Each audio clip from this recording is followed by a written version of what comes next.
And good morning, Nigeria, or what's left of us after 2 years of renewed hope. Yes, it's been 2 full years since President Tinubu marched into Aso Rock with swagger and promises hotter than Lagos traffic or the Lagos heat. And to mark the anniversary, the president gave a speech so inspiring, it had more adjectives than action plans. And according to the speech, Nigeria is, quote, laying a solid foundation for a sustainable future. Now, I don't know about you, but if this is the foundation, with 33.2% food inflation, 40% of our population living below the poverty line, tomato prices, they are at this point the same as luxury cars. Hyperbole, please. The truth is, I'm afraid the house will be uninhabitable. But let's not be unfair.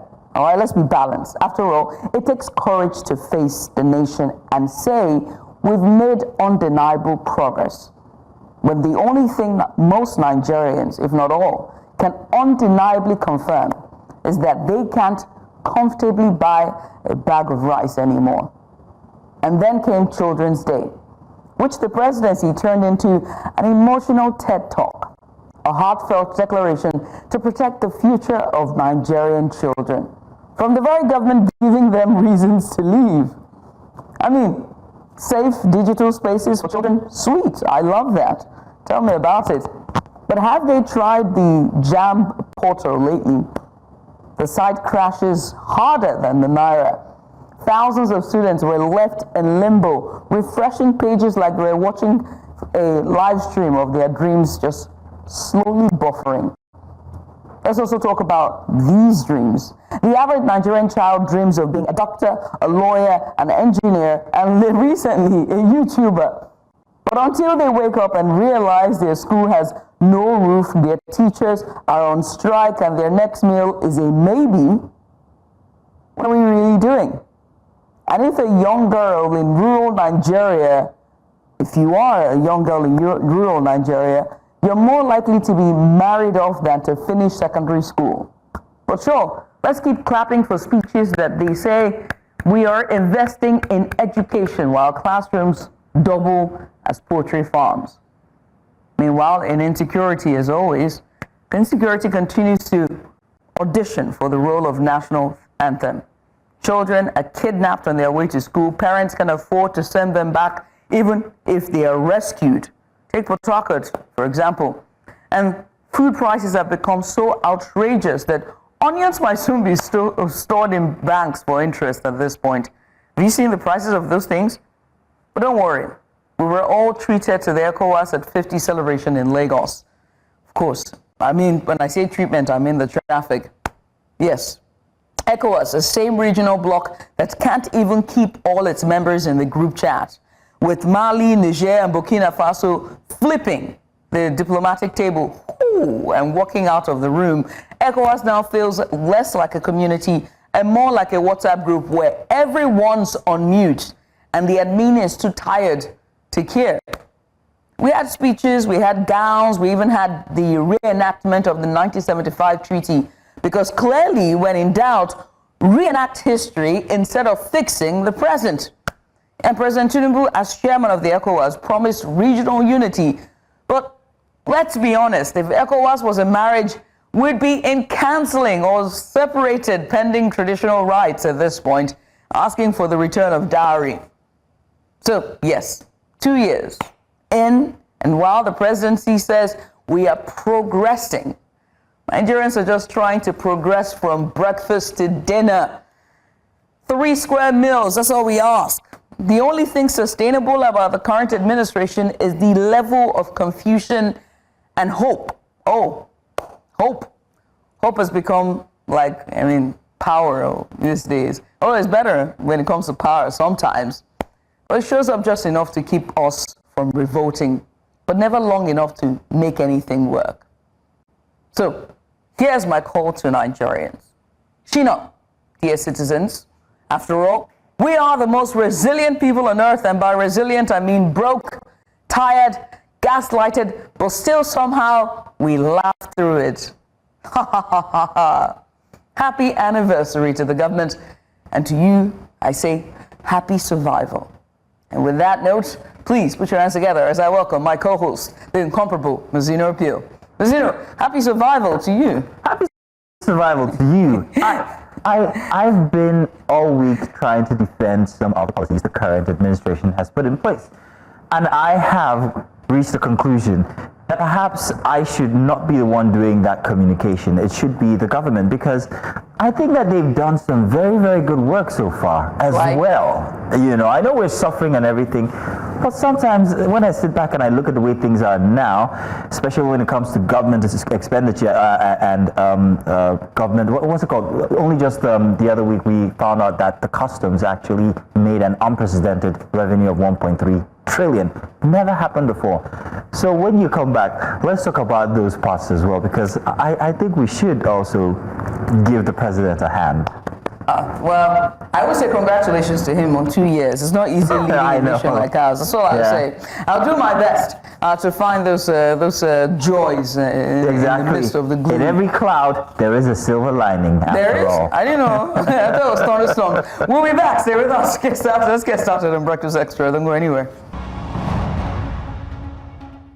Once again, you're welcome. Good morning to you. It's our breakfast show here, Breakfast Extra for the weekend. And of course, you go to Stop and Spot for the biggest stories, bold conversations, and also the pulse of the people we get to test here across Africa, even and beyond.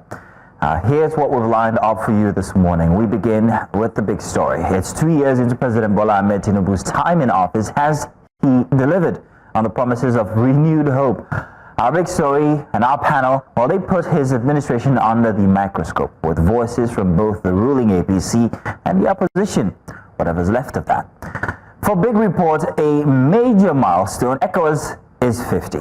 As leaders gathered in Lagos to mark 5 decades of regional cooperation, we bring you exclusive highlights from the summit, including symbolic moments, strong messages, and what the next 50 years could look like for West Africa. Then in our next big story, it's all about the youth. With Children's Day still fresh in our minds, we ask an important question. How can kids balance school with their passion? We'll be joined by educationists, a mental health expert, a creative director, and also development specialist, each offering very powerful insight for parents, teachers, and also policymakers. And still on that theme, our perspective segment takes to the streets. We ask Nigerian parents the tough question: school versus talent. What should they pay attention to? Talent. Their answers just might surprise you. So grab your tea or beverage or whatever is your preference. We're serving you stories that matter, conversations that move, and also perspectives that stick with you. This is the Weekend Breakfast Show here, Breakfast Extra, and it's only the beginning. Welcome, Judith, TB. What a week it had been. Oh, gosh, wasn't it? Indeed, what a week. It's been quite busy for the presidency, from Children's Day to ECOWAS at 50 to clocking 2 years in office. Yeah. That's a lot of celebration. I want to focus just a little bit on Children's Day because I didn't have the chance to do that since I wasn't on air, but I saw the kids who came through and all of that. And what was the biggest lie that you were sold as a child and got to realize as a grown-up that is absolute nonsense? I've been asked this question so many times, and the truth is, my parents were very frank, maybe too morbid for my liking. You know what I mean? Like, they were like, this life is not, they were that. So they never really said lies to me. I don't recall any lies. Well, maybe not from your parents, but generally, about speaking, adulting. I will tell you what mine is. I was always a skeptical kid. I never knew that you had to pay rent. So becoming an adult and realizing I had to pay my own rent was like, listen, okay, my parents were too frank. I wasn't told about this. Maybe I could go back to being a child. So congratulations to all the kids out there. It's coming. Myths that we tell ourselves as children, like Miss Koi Koi and those are grand stories. Those myths that we shared, in our Tales by Moonlight stories. Which I think that's what ones. Yeah. I don't know if the current younger generation enjoy those kinds of. Yeah, it is still some level of fear, and I don't know what it was. Control. The aim for that. Control. Just so that your caution is trained, and stories back morals. So if you have something to tell, don't go out at night. Why? There's Koi Koi is there. The one that's so funny is that, oh, if you hear the noise, it's Bush Baby, and Bush Baby turns into a girl that never left the school in 1979, and she braids her hair all back. Interesting stories. Our kids, however, these days will have to make do with stories of maybe Wike and Tinubu and I'm joking. I'm joking. Let's take a break, and when we get back, we'll be jumping into our first big report, or is it a first big story for today? Do stay with us. We'll be back. This is Breakfast Extra. And you're welcome back. Let's begin. Now, this week marks 2 years since President Bola Ahmed Tinubu assumed office as Nigeria's president. Now, in a broadcast to the nation, the president described the past 24 months as a period of bold reforms, stating that his administration is laying a solid foundation for a sustainable future. From the removal of fuel subsidies to the push for a single exchange rate and the promise of infrastructure development, job creation and security, President Tinubu's administration claims progress is being made. But for many Nigerians still grappling with rising food prices, declining purchasing power, and increasing insecurity, the question remains, is this the progress they were promised? So this morning, we're putting the administration's 2-year record under the spotlight, its wins, its woes, and its way forward. Joining us to provide perspective is Bala Ibrahim, the Director of Publicity for the APC. Also in the studio here with us, we have Badiba Rose Vivo, the Labour Party's 2023 gubernatorial candidate in Lagos State, and Segun Shopita, a seasoned political analyst offering a neutral, data-driven view on the administration's performance. Gentlemen, you are all welcome. Thank you for joining. Welcome. Thank you for having me. So let's start with I'm going to ask a general question to all our guests here. Let's begin with the President's May 29th address. Now, he said we have endured short-term pain for long-time gain, citing reforms aimed at stabilizing the economy. Now, Mr. Bala, in your view, has the pain been worth it so far? Well, thank you very much for having me on the show.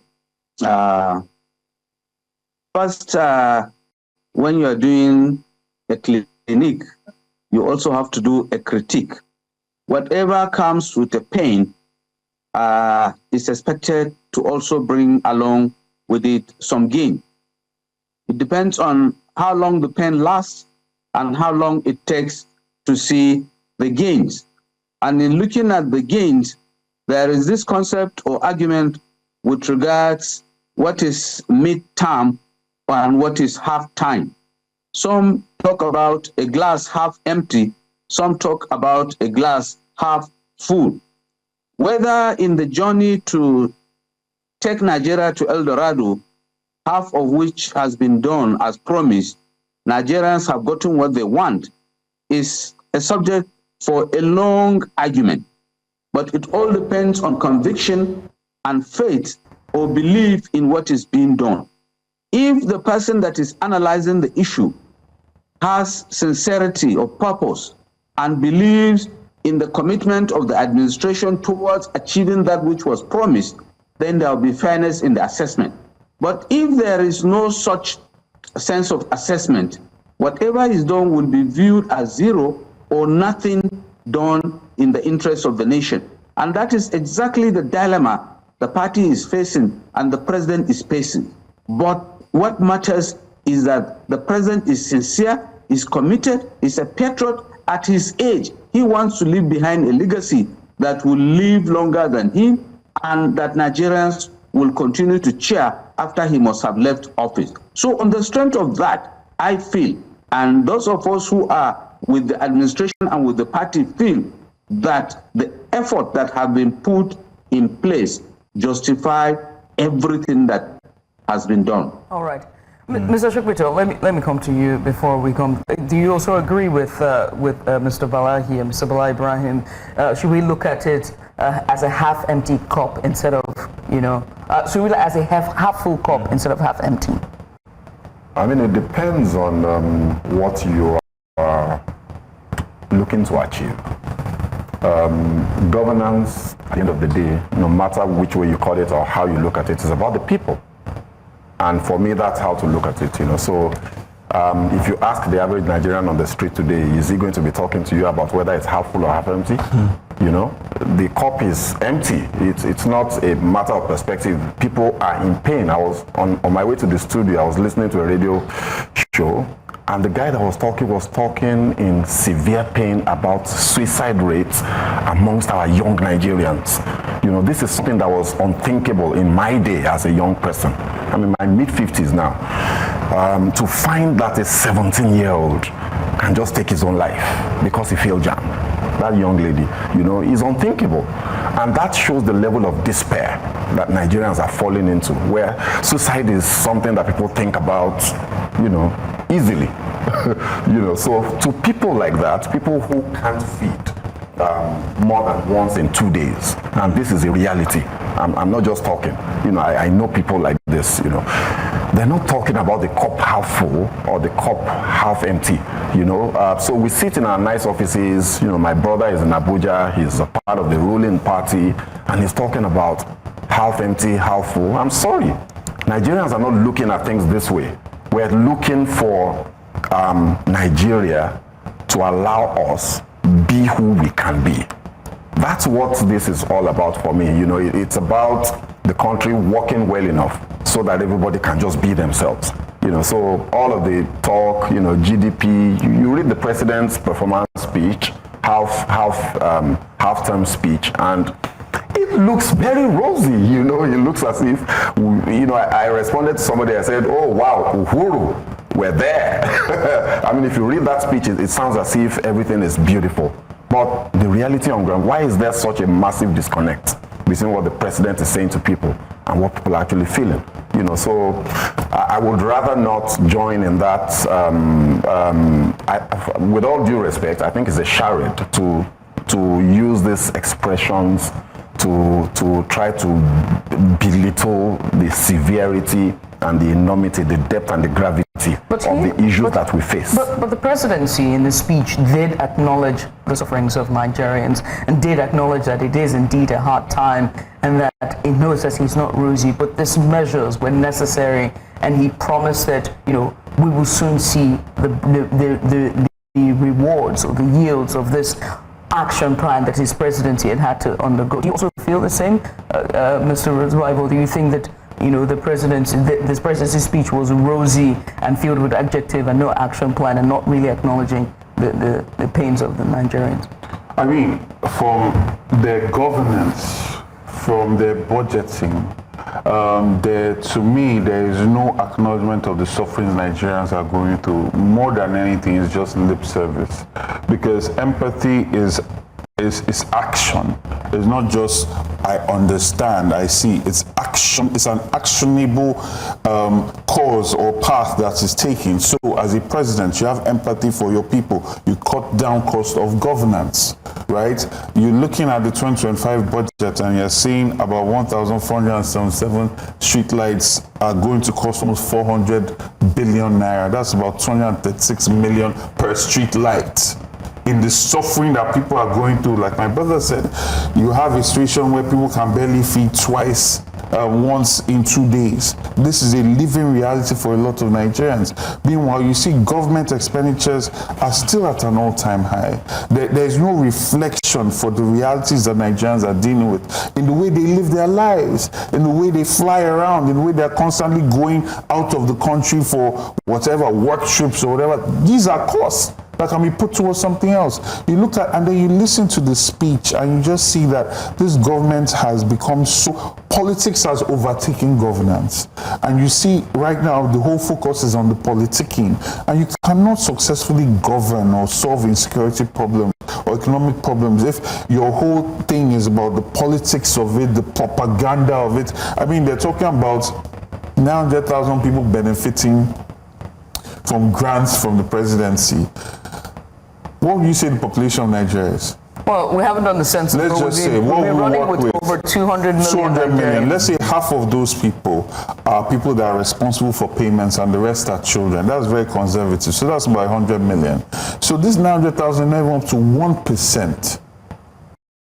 It's not up to 1% of people that are living with the toughest cost of living crisis that we've experienced since the 80s. And that's what they are talking about. They are talking about a GDP or a growth rate of about 3.84%. That is worse than the worst performing PDP government that we had. And that's what they are talking about. We have an $890 per capita GDP. That is one of the lowest GDPs in the world.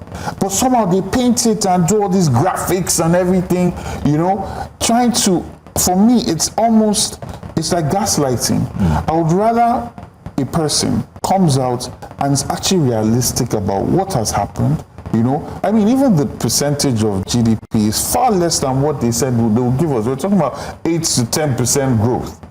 And we're dealing with 3.84%. And then you see the way they continue to live. You see how much corruption is still thriving in this society. You see, look at all the killings that are going on in Middle Belt. Look at how many farmers are now IDP camps, right? And then all of that also is still politics because the president, I'm sorry, let me just land this point, was ill-advised to threaten Niger and these countries that left ECOWAS. So there is no longer any cooperation with the Sahel. So you cannot even plan properly to try and solve the terrorist issue that's directly affecting the farms, which is directly affecting the food prices, which is directly affecting food inflation and the amount of money that people are able to spend, which directly affects growth in the country. Yes, so I hear what you're saying here, but I'm going to use an example of the biggest thing that stares us in the face when it comes to the two speeches from 2 years ago and from last week regarding fuel subsidy, its removal, and how this is trickled down to development for with amenities for the regular man. We've seen plenty of development when it comes to roads, when it comes to other facilities and stuff. Now, there is also the fact that certain government parastatals actually made more than when you compare it to previous administration. Customs, for instance, 1.9 trillion, unprecedented. That has never happened before. Apart from that, there is more government revenue. There is, I think, a reduction in the fiscal, what's it called? Let me see now. How many percent? Fiscal deficit from 5.4% in 2023 to 2024, it was 3%. These are achievements, and no matter how small they might seem, can we give a bit of regard for the fact that we've done some things, or the government, the APC government, has done some things that had never been done before? There was a question that was asked about why is there this disconnect. Look at the example you gave me now. You talk about customs. Customs pegs its fees to the dollar, right? So if I was paying $1 before, 700 naira, and I pay $1 and I get almost 1,700 naira, and you tell me customs is making more money, what is the value of the money that you're making? What is the value of that currency that you are talking about? 1.7 trillion. We're still talking about $1 or $10 million, right? Before that, $10 million was about what, 700 million or whatever, and now it's just do the calculation, right? So our value, the currency has tanked, and even with the naira value that we're talking about, that is this increase that's being generated, how is this being spent to the benefit of Nigerians? How do you see a proper costing strategy? I mean, look at this coastal road. Again, we keep talking about this thing. Where was the value engineering for that project? Where was the bidding? Where was the transparency? Where is the feeling that the government is trying to get Nigerians the best possible price for this project? There is so much transparency that has been thrown out of the window in this government, right? So we're talking about monies being, but that's when you just look at it on the surface. What is the purchasing power of this naira? There was a time where you could buy a bag of rice, in my current memory, for about 7,000 to 13,000 naira. Now we're talking about 100,000 naira. That is the value of the currency. So it's not just about a nominal value, right? It's the real value of these things. So we should not be clapping for these attempts at gaslighting Nigerians, and that is why no matter how much propaganda they try to use, it does not speak to the reality of Nigerians. Let's ask Mr. Bala Ibrahim these questions that you've just posed here. Mr. Bala Ibrahim, do you agree? Does there seem to be a disconnect with the figures that we are hearing to what we're supposed to be understanding? Do you see any sense in what Mr. Vivor has just stated here? Like I said, it's a question of perspective and the way and manner you look at issues. When we look at figures, we should look at them objectively and fairly. You are talking about the money and the value of the money. I don't think Mr. Barigo has looked at the numbers that are utilizing or chasing that amount of money in arriving at the value of the money he's talking about. Our speaker, the analyst, whose name I have not gotten yet, Mr. Shopita. said he. Hello? Mr. Shopita. Mr. Shopita, forgive my phonetics, my pronunciation is bad. Mr. Shopita said he's in his mid-50s, which means he wasn't alive when Nigeria gained independence. I was alive, I'm in my mid-60s. As of the time Nigeria gained independence, Britain that colonized Nigeria had a population that was about 52 million. Nigeria, as of that time, had a population of 45 million, which means Britain, the colonial master, was more in population than the colonist Nigeria. As of today, Britain has a population of about 68 million naira, 68 million people, sorry. 60 years or so down the line, Nigeria has a population that nobody can even say. You conservatively use 200 million, but everyone knows that we are far, far, far more than that 200 million. 200 million people chasing whatever amount is allocated, compared to 68 million people in Britain, in the United Kingdom, chasing some amount of money. You will see that in 60 years, the change in population in the UK is not more than 20 million. But here in Nigeria, I fell mad, so I don't even know the difference. It's not imaginable. So when you want to arrive at the value of currency in a country that is exploding in population per hour, the calculation will be very difficult. So that is why if Naira was 700 to the dollar yesterday, and today is 1.6 to the dollar today, we cannot be able to arrive at a good purchasing power because there are too many mouths chasing too little currency. This problem did not start yesterday or day before yesterday. It's something that has happened over time. And Tinubu and APC came yesterday and said they are going to put in place measures that will correct these irregularities and anomalies. People are expecting this correction to be done at the latest by tomorrow, Sunday. Is that fair? A problem that has accrued and accumulated for over 50 years. It started when my brother was not born. But my brother is saying on his way to work, he saw the anguish on the faces of people for hunger and discomfort, and what have you. He wouldn't wait for the 60 years that was spent in accumulating the problem to pass before we pass a vote of no confidence. I think we should be fair in our assessment. Let us look at how long a problem was created and look at the timeline within which attempts are made to correct it. If we exceed that time, then we can say, yes, there is inaction, there is incompetence. But we are not apportioning as much blame to the people who caused the problem as to those who are working towards correcting the problem. 16 years was spent by the PDP in digging a pit for Nigeria. Only 10 years the APC has spent in power.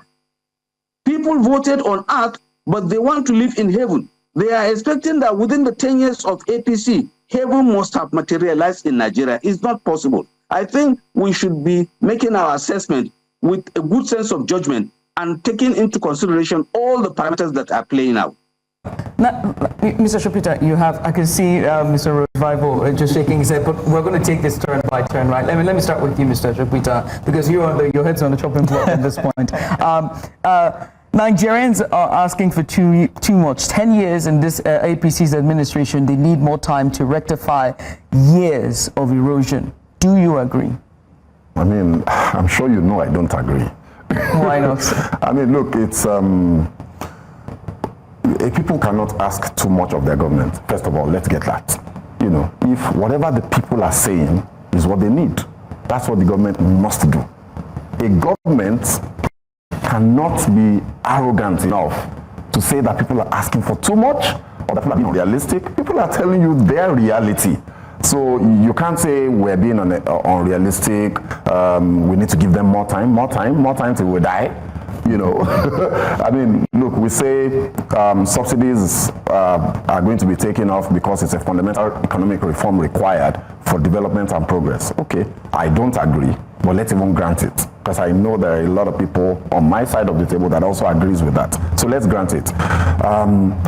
Should we wait until everybody is dead, like they say in economics? In the long run, we're all dead. So should we wait until we're all dead before we begin to see the benefits, right? So it's been 2 years and subsidies have been taken out. Some state governments have gotten 3 times more revenue in that time. The federal government's revenues have doubled. We've talked about FIRS, customs getting more money.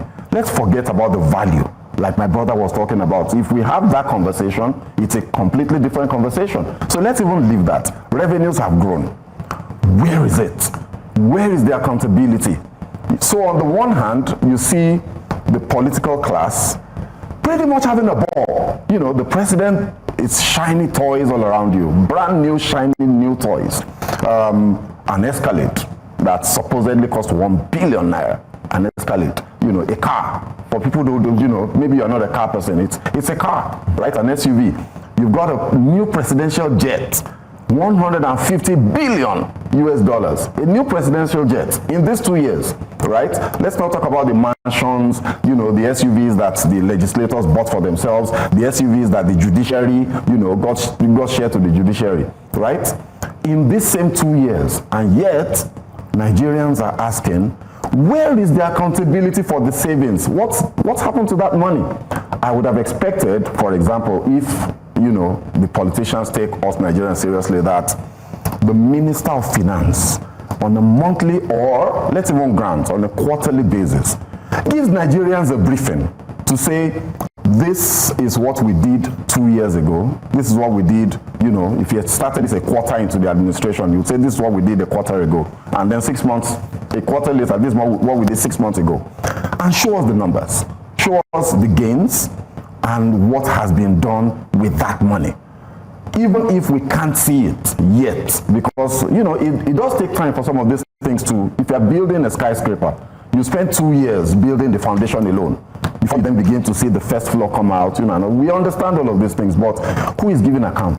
Who is showing Nigerians that while you're suffering, something is happening and something good. This is what you can look forward to. That we can see. It sounds like we can't see a miscommunication problem that we are not being. And I see the side eye I just got from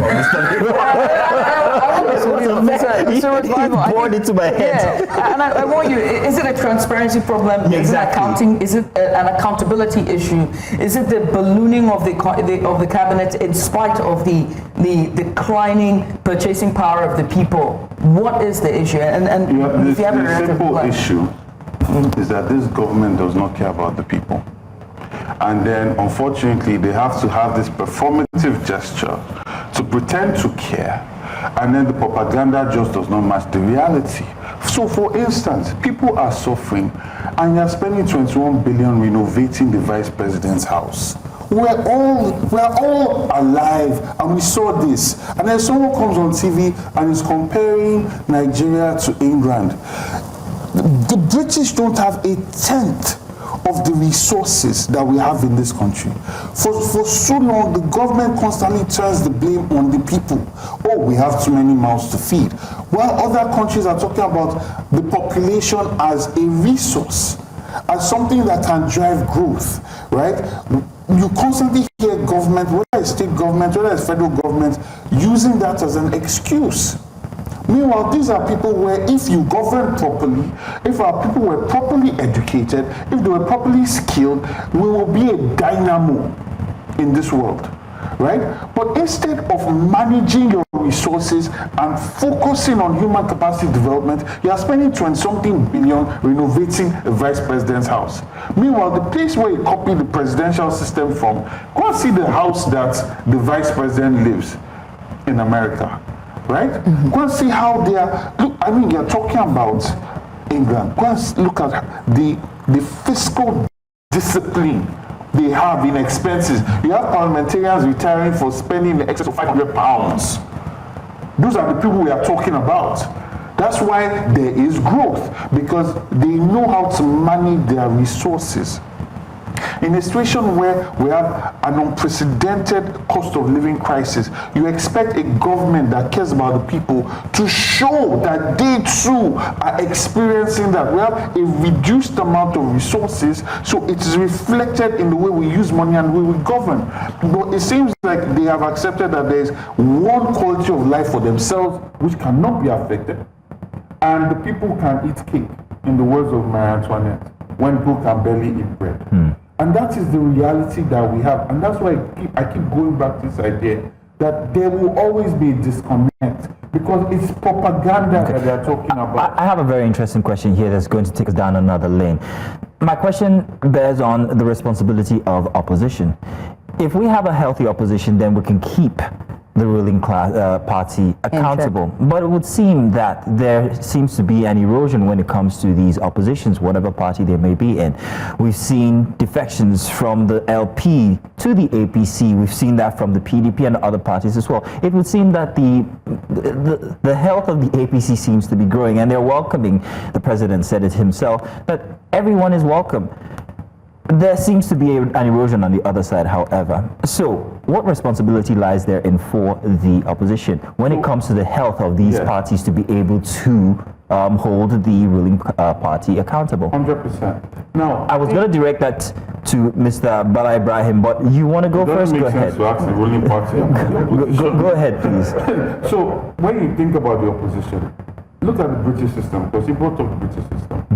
The parliament, right, is not a he who wins takes everything. The government funds the opposition to do the work of opposition because it is a job, right? In Nigeria, we have a winner takes all situation, even if the person wins by just 30%, right? The system that we have allows the person that won by 30% to rule over us all. Meanwhile, over 60% did not vote for that person. That is the situation we have. So you have a person, a government, because our institutions are also not as independent as they ought to be, with all the resources to be able to manage themselves. That's not the situation of the opposition. So what you are saying to me now is, the opposition, people in opposition that care and love so much, this country so much, must use their personal resources, use their time, use their energy, manage security around themselves, to be able to do this job that Nigerians expect of them, right? That is the reality that we have. And people are doing that, right? Because it's a passion, is a quest of love. But that's not the way it's supposed to be. Opposition is real work. You're supposed to be holding government accountable, especially when the arms of government are not doing that and are just bow down for the presidency. The Senate is supposed to be doing that. The House of Reps, State Assembly is supposed to be doing that. That is their job. That is what they're being paid for. But in a situation where things have been turned upside down, you now need people outside of government to do the job that the Senate and the Assembly and House of Reps are supposed to be doing, on their own money, on their own funding, on their own time. So let's also understand this concept, because it's always thrown at just the way people blame poor governance on the people. There's also a blame of opposition on people. But look at the reality of our country, right? Look at the reality of our country. And also, it's extremely important to understand that the people, really, this is not now, you talk about a lot of people defecting. There is no ideology in our politics. Our politics is still so premature that nobody really stands for any big idea. We're still talking about lights, water, traffic. There is no ideology where you can say, I stand for this, so I cannot stand for this, so I cannot cross over. But many critics have argued that if our politics is based on ideology, given how diverse and how, how fragile our diversity is, ideological politics would push us, beyond the brink over the years? I don't agree. The issue is that our politics, for the most part, has become a special purpose vehicle to get people into power, to accumulate wealth for themselves. Right. It's about self-interest. Now, if the entire conversation is about the people, ideology will emerge immediately. Right. So, for instance, regional government versus federal, abortion versus not abortion, free education versus payment. Then people have to start taking a stand on policy because it's about the people. As far it's just about accumulating power. I'm a big man. I should be president. Ideology will just be right. I want to come to Mr. Bala Ibrahim, and I'd like for Mr. Shekwiton to sort of, chime in here. And it's about still on opposition, right? Critics have argued, and when you look at, the science, political sciences as well, they would say that, when the opposition, speaks to power and hold power accountable, they should provide alternative solutions or prefer solutions, and oppositions have done that, whether it's the PDP, whether it's the APC. And Mr. Shokweto, yes or no, has the ruling party been adverse to these solutions, adverse to this, opposition, and been adverse to all kinds of dissent to the APC? Yes or no, Mr. Shokweto? Now, I want you to answer that question so I can go to Mr. Bala. I see. Yeah. I think that for them, it's, and to be fair, for most politicians, it's really about access to public resources, and a vehicle to gain that access. Right. So it's not about the people. It's not about the people. So that means they are adverse to dissent. So the ruling party just wants to get as many politicians on their side as possible to keep them in office, and that's what it is about for them. With that being said, Mr. Bala Ibrahim, this party's intolerance to dissent and this ideal that Mr. Shopito just put forward, your right of reply. With Mr. Badego, whose assessment of the efforts of this administration is kind of archaic, as if the APC and the Tinubu administration are not moving in tandem with time. At the initial stage when you introduced him, I think I heard you talking about his title and what it means. I didn't hear very well, but it's like he said, he is out to defend probably our ancestors' position with regards to certain things. The audio wasn't very clear, but it's like he is defending or standing in for our forefathers, and that's what is protecting. Fine. People who hold such opinion are always seen as conservative, and they are not necessarily going to move with modernization or what obtains in the present. They are more attached to the past, and they stand by what our fathers did. And Mr. Shopito is talking about the failure probably of the party in power to empower the opposition for vibrant democracy. All these things, I see them as views completely out of tune with what is happening. In the history of Nigeria, no administration democratically had empowered or encouraged the opposition to play the role they are expected to play in a democracy like the Tinubu administration. One of the things the administration did, which is bold and courageous, is the handing over of the most strategic and sensitive ministry that is in charge of the federal capital to the opposition. Today, the Minister for FCT, Nweso Wuke, is a card-carrying member of the PDP, the strongest opposition party in the country. No government has done that. Given the ministry in charge of the seat of power to the enemy, and still nobody is applauding that, nobody is saying, yes, this government is in tandem or is happy to play with the opposition. The opposition is supposed to be encouraged in a democracy because whatever the government in power is doing or the party in power is doing, opposition is there to put a check. Opposition is there to stampede them to do more. In the end, it is the electorate, is the people in the country that will benefit. But if there is no opposition, you move into a one-party state. What will happen is that you entrench an emperor system of government where the leader is always right and nobody is going to tell him that what he's doing is wrong. And it is against the policy and principle of the APC and also against the wish of the present president, who will want to see democracy being played by the book. And that is why when the opposition fail to do that which is expected of them, it is not the duty of the president or the party to say, I beg, let's give you some money, go and play opposition. Please, we want a vibrant opposition. We are the ones to train them how to do. Well, if they want, the APC has formed an institute, which is called the Progressive Institute. They can come and learn how to play opposition. They can go and learn how to stay in there. We are not the ones who are telling them to come into APC. They are the ones who are tired. They say they cannot do it. If you cannot do it, I don't think any of people feel free and they want to join you. Mr. Ibrahim, we have to be fair and be very balanced here in what we're saying, sir.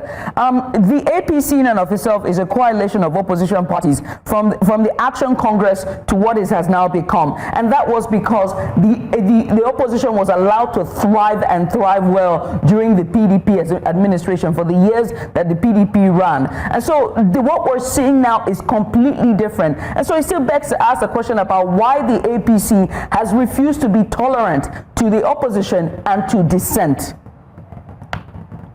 The word tolerant is what I think you are putting wrongly. Yes, the APC came via a coalition and it utilized that coalition to topple the government in power.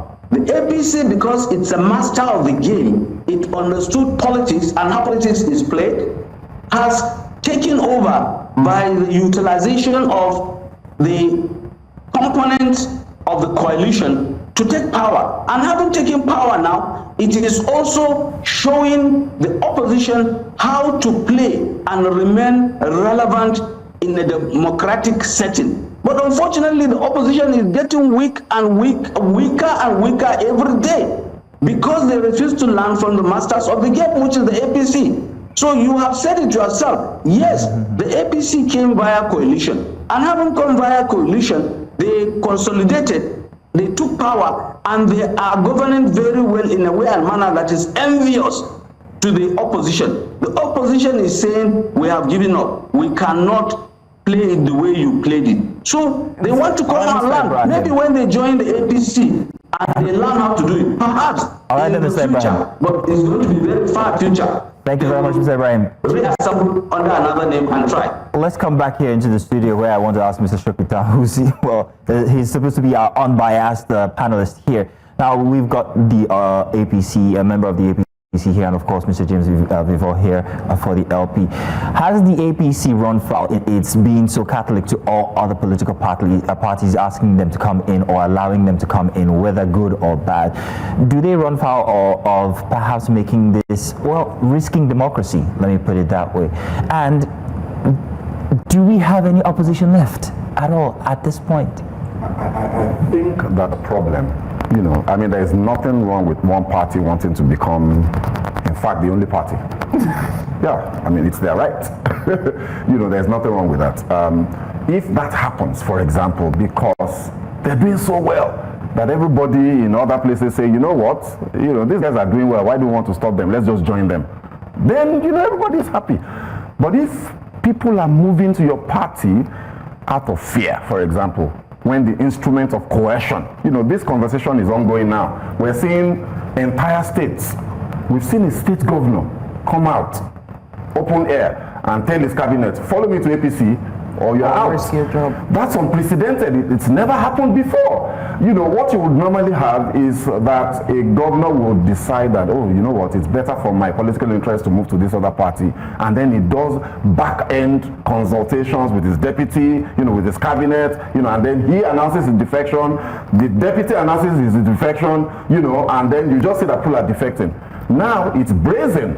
The man has come out in the open for me, a slap on the face of the people that voted for him to say, look, the only way that I can win the next election is if I move to the APC. So I am moving. Not only am I moving, everybody, you must move with me. That is unprecedented, and it's a symbol of the kind of game that the APC is playing. The entire PDP in Delta State. What do you think could be driving this? No, it's coercion. So what happened? Could you be specific exactly? Yes. So let me give you a simple example. Good. And you know, it's you could accuse me of being in the realm of conspiracy theory. That's fine. At the risk of that. Theory. Yes, it's a theory. It's mine. Look, the governor of River State was removed unconstitutionally. Please, we need to be clear. Let's not get gaslighted or gaslit, whatever the correct English is, by politicians. You know, that action was unconstitutional and is actually null and void. If we have a real judiciary, it's going to be invalidated. Now, but because there is impunity and the president is in complete control of all arms of government, it happened and it's going to stand. And it can happen, therefore, to anybody else. So if you don't move, you listen to the unspoken part of Governor Eno's speech, and you realize that there is fear in his comments. It's, look, let's go, because if we don't, you know, we stand some risks. You know, that's not how to play the game. This is unprecedented. The PDP never did this, and I'm not a fan of the PDP. I'm not a fan of the APC. I call them the evil twins. Right? So you are right, I'm supposed to be the objective arbiter, and I'm saying this is not the way politics has to be played. The APC needs to be careful because they are working themselves into inevitable extinction. Now the opposition.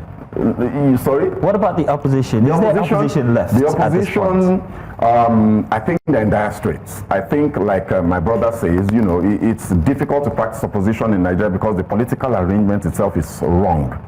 Now, the way we practice politics in Nigeria, and President Obasanjo just said this, you know, through Baba to Nigerians, that the only way to win elections is to have state governments in your control to fund your party.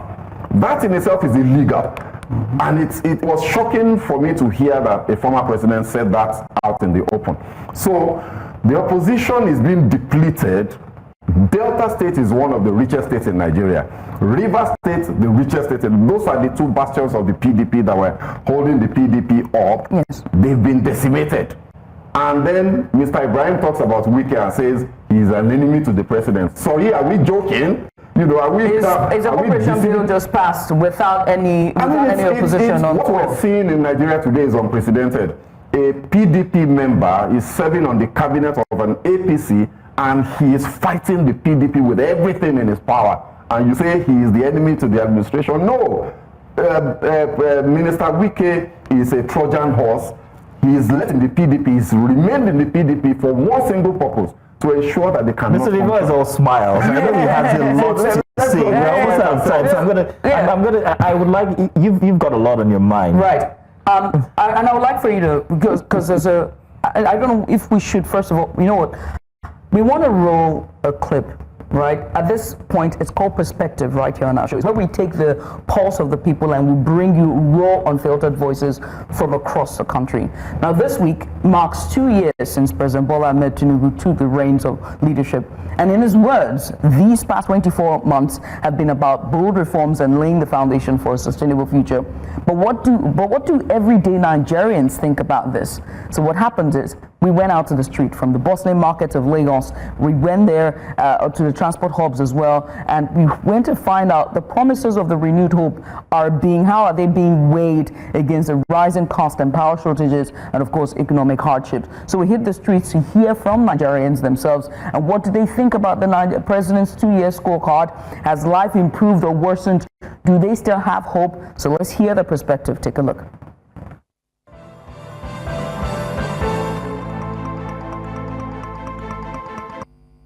It has been 2 years of toughness, of suffering, of people, regretting what they have done in that year.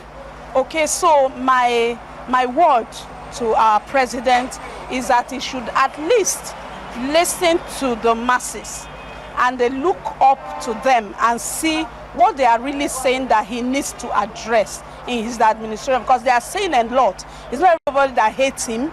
It's not everybody that loves him. So he needs to listen to the people and know what exactly, where they are pointing their hands, and be able to walk towards the joy of the people that he's ruling. First, I would like to appreciate him for what he's doing and the boldness he has to do all those things he's doing. But I will be glad if he can also focus on what people are saying. You understand? Let him listen to what people are saying, basically, because people are going through a lot and you cannot stop them from saying what they are going through. I was telling him that I've never gotten old yet, and I remember when things were still better. Like, he says the country is going to get better, but the only thing that we Nigerians actually care about is good, eat well. But actually, if they ask us to trade good roads, light, if they ask us to trade good roads, lights, good construction for good food, I think everybody in the country will pick good food at the moment. So know what he promised us actually. He promised a lot of things, a lot of good things. But now, the reverse is the case. Well, I keep wondering people around him if they are telling the truth or not. But I think Nigerians are suffering. Nigerians are suffering. He promised good road. He promised us electricity. He promised us good life. But today, during the campaign, I was telling people that Tinubu already has money. That I think he was going to come to give us a good life because he's not hungry for me. But to my surprise, it seems he's more hungry than every Nigerian. Okay, on a scale of 1 to 10, I will rate him 4/10. Because I didn't really see him, working to the interest of the people, both his people and people who are not his people. Yes, everybody is complaining. Solid 1.5. But I've not seen anything good. If you can, like, when good luck left, Buhari came, it was worse. Buhari left, Tinubu entered, it was worse. Anything that makes Tinubu leave, and we're missing Tinubu. I think at this point, some people will actually prefer to go back to Buhari era. But anything that makes us leave Tinubu, and we're missing Tinubu, that means something. This country is really bad because I'm not saying everybody can sit down and think about one good thing Tinubu has done for us now. Zero, nothing to write about. Nothing to write about. I mean, when I said nothing, I mean zero. Is zero with a dot with 2 ears, 0 upon 0. Back then in school, when you don't impress your teacher, he draws your head and pulls your eyes and your ears. So Tinubu administration is 0. I can't give him a rate, you understand, because I may give him a rate now that he will be less than it, and I might hype him up and he will not be up to it. So the best rate is to do what he wants to do and to reach out to the youth and the masses. And that's a reality for many, a mix of frustration, resilience, and cautious optimism, right? While some Nigerians say that they understand, many others have scored in 1.5/10. Zero at this point, and once painted a stark picture of what this is. And so I have to come to, first of all, to Mr. Rhodes Vival before I give the floor to Mr. Bala Ibrahim to sort of respond. Because, I mean, all that we saw in that clip there, it really just tailors to what Mr. Shokwi has been saying as it regards the reality of Nigerians. Mr. Rhodes Vival, you have seen that video, you watched it here with us. You have your commentary on it, and also what would you like to say to the opposition? The fact is, you cannot govern by propaganda and believe that somehow the people's stomachs will be filled with your lies. One of the most indicative things, an example, is where the gentleman from the APC was talking about Wike being opposition. And I mean, if PDP views Wike as a friend, you don't need enemies in that kind of situation. This is a man that delivered his state to the APC.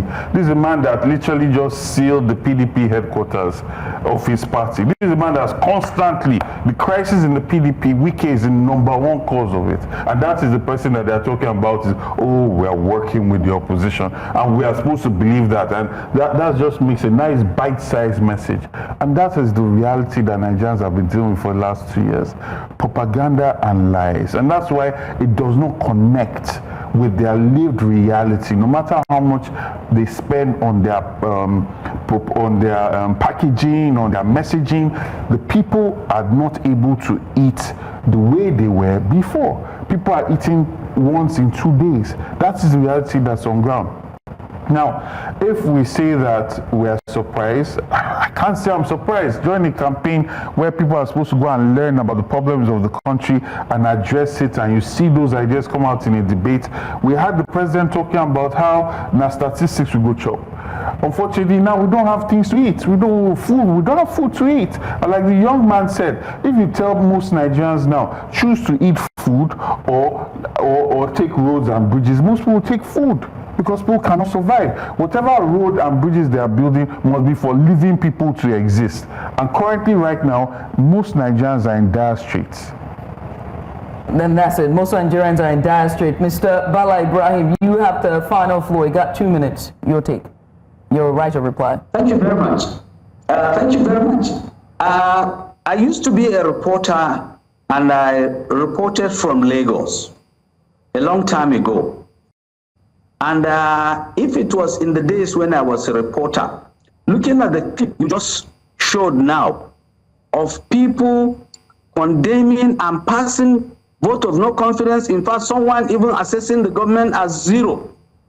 I was just looking at the canopy under which the discussion or the interview was holding. The walkway, it wasn't existent when I was in Lagos. It's a new structure that was enacted under this administration. If it was in the days when I was a reporter, I would have done a story on the irony of the human behavior. You see, if there is any part of the country that had benefited from democracy in Nigeria today, is the axis of Lagos. That walkway was not existent before. It is the creation of this administration, it is the creation of the democratic regime in operation in Nigeria today. People are walking freely. There is a canopy. It even resembles what we see abroad. And yet you will say the government has done nothing. Mr. Ibrahim, come to my village. Mr. Ibrahim, let me make this very clear. Yes, hello? Hello? All right, go ahead, please. Come to my village and meet the tomato and rice farmers, how they are jubilating and celebrating. And they are the ones sending rice and tomato to Lagos for the comfort of the people of Lagos. They are making a lot of money in their farms. They are making a good living here. People in the farms are happy, while people who are getting the money are complaining, and they are getting the comfort. For God's sake, I think when we talk, let us talk in contact with our conscience. Are we really talking just for the sake of talking because we want to make democracy vibrant? Or we are talking because really there is the need for something to be done and be seen to be done? Things are done, and they are putting the country in the right direction. But unfortunately, those who sit in the comfort of air condition are the ones that are complaining of no power. Those who sit in the comfort of security are the ones that are complaining there is no security. Those who move around and buy and spend in dollars are the ones that are saying the dollar is expensive. The individuals in Boko's community will disagree with you. But Mr. Ibrahim, this is what the individuals in Boko's or in the Plateau and those communities that are now we see renewed attacks of insurgency. It would disagree with you. But also, let me just put this clearly. The bridge that you're referring to is the Ojota Bridge, if I'm correct. And that was not built in this administration. That was built I think it was Fashola's administration, and that was under Goodluck Jonathan. So let's just be clear on that. That is an old bridge, and whatever you see are just maintenance that would continue, which is continuum. Just so many things. I had asked Fashola, no, Mr. Ibrahim, we have to end the conversation. We have to end the conversation, Mr. Ibrahim. My apologies, but I had asked that. Build the third mainland bridge. I would like to ask that you and Mr. James Vivor, perhaps have maybe it could be rhetoric, but I wanted you guys to pose questions that could cause us to think regarding maybe how the APC could get better, or from your side, what the opposition could do to help the situation. Mr. Rhodes, if you'd go first, please.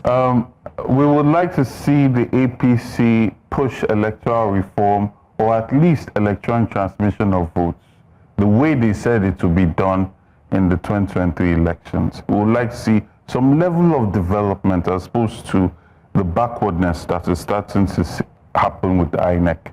I think that's a fair ask for Nigerian citizens. And Mr. Ibrahim, what suggestion do you have for the opposition? Let the opposition belt up. Let them go and check the meaning of opposition and how opposition is played. Please, let them keep this democracy vibrant. Let them play opposition by the book. We want to see a challenge. The party in power and the people in power want to be challenged so that Nigerians will get good democratic dividend. But the way and manner they are sleeping, they are napping, they are making us uncomfortable. We are having a free way. It's an overkill. For God's sake, let them contest, let them compete, and let them make Nigerians appreciate the meaning of democracy. Thank you, Mr. Ibrahim. Mr. Shokita, let me not leave you out. I don't know how you're going to balance this, but we leave it to you. Look, for me, let's leave the politics. It's not as important as the people. And I'll just end, my own position. I've got some numbers here. Let me just reel them out to you very quickly. Nigeria is the 8th most terrorized country in the world. That's our reality today. So, Mr. Ibrahim, please take this, and maybe you want to tell the president. Nigeria on the Corruption Perception Index is 150 out of 162 ranked countries. We're one of the worst in the world, sir. Nigeria's poverty rate is 70%. 70% of our entire population lives in abject multidimensional poverty, according to your own data agency. Nigeria's inequality, Gini coefficient is 35.1. Inequality and poverty and development, they're not friends. You have to find some sort of balance in income distribution, and that is at the worst in Nigeria as we speak today. Nigeria is 164 on the HDI ranking. 164 out of 180 countries ranked. Talking about health, talking about education, and security. So things are not as rosy as the APC would like us to think. So what I would leave my closing charge will be, can the APC government look at policies that will take Nigeria up these rankings by 2027 when we're having elections, and you can say, look, this is where we were half-time and this is where we now are, therefore this is what we have done. These are the things that affect Nigerian citizens today.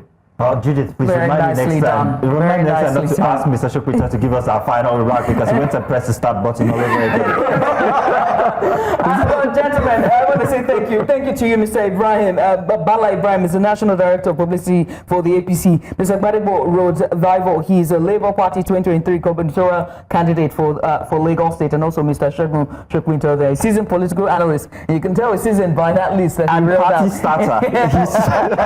Well, thank you very much. Gentlemen, thank you so much. This has been sublime. I appreciate you for coming on. Thank you. Thank you. Let's go to a short break, shall we? When we return the spotlight to Children's Day. Let's balance school with passion after the break. And you're welcome back to what is going to be another vibrant conversation.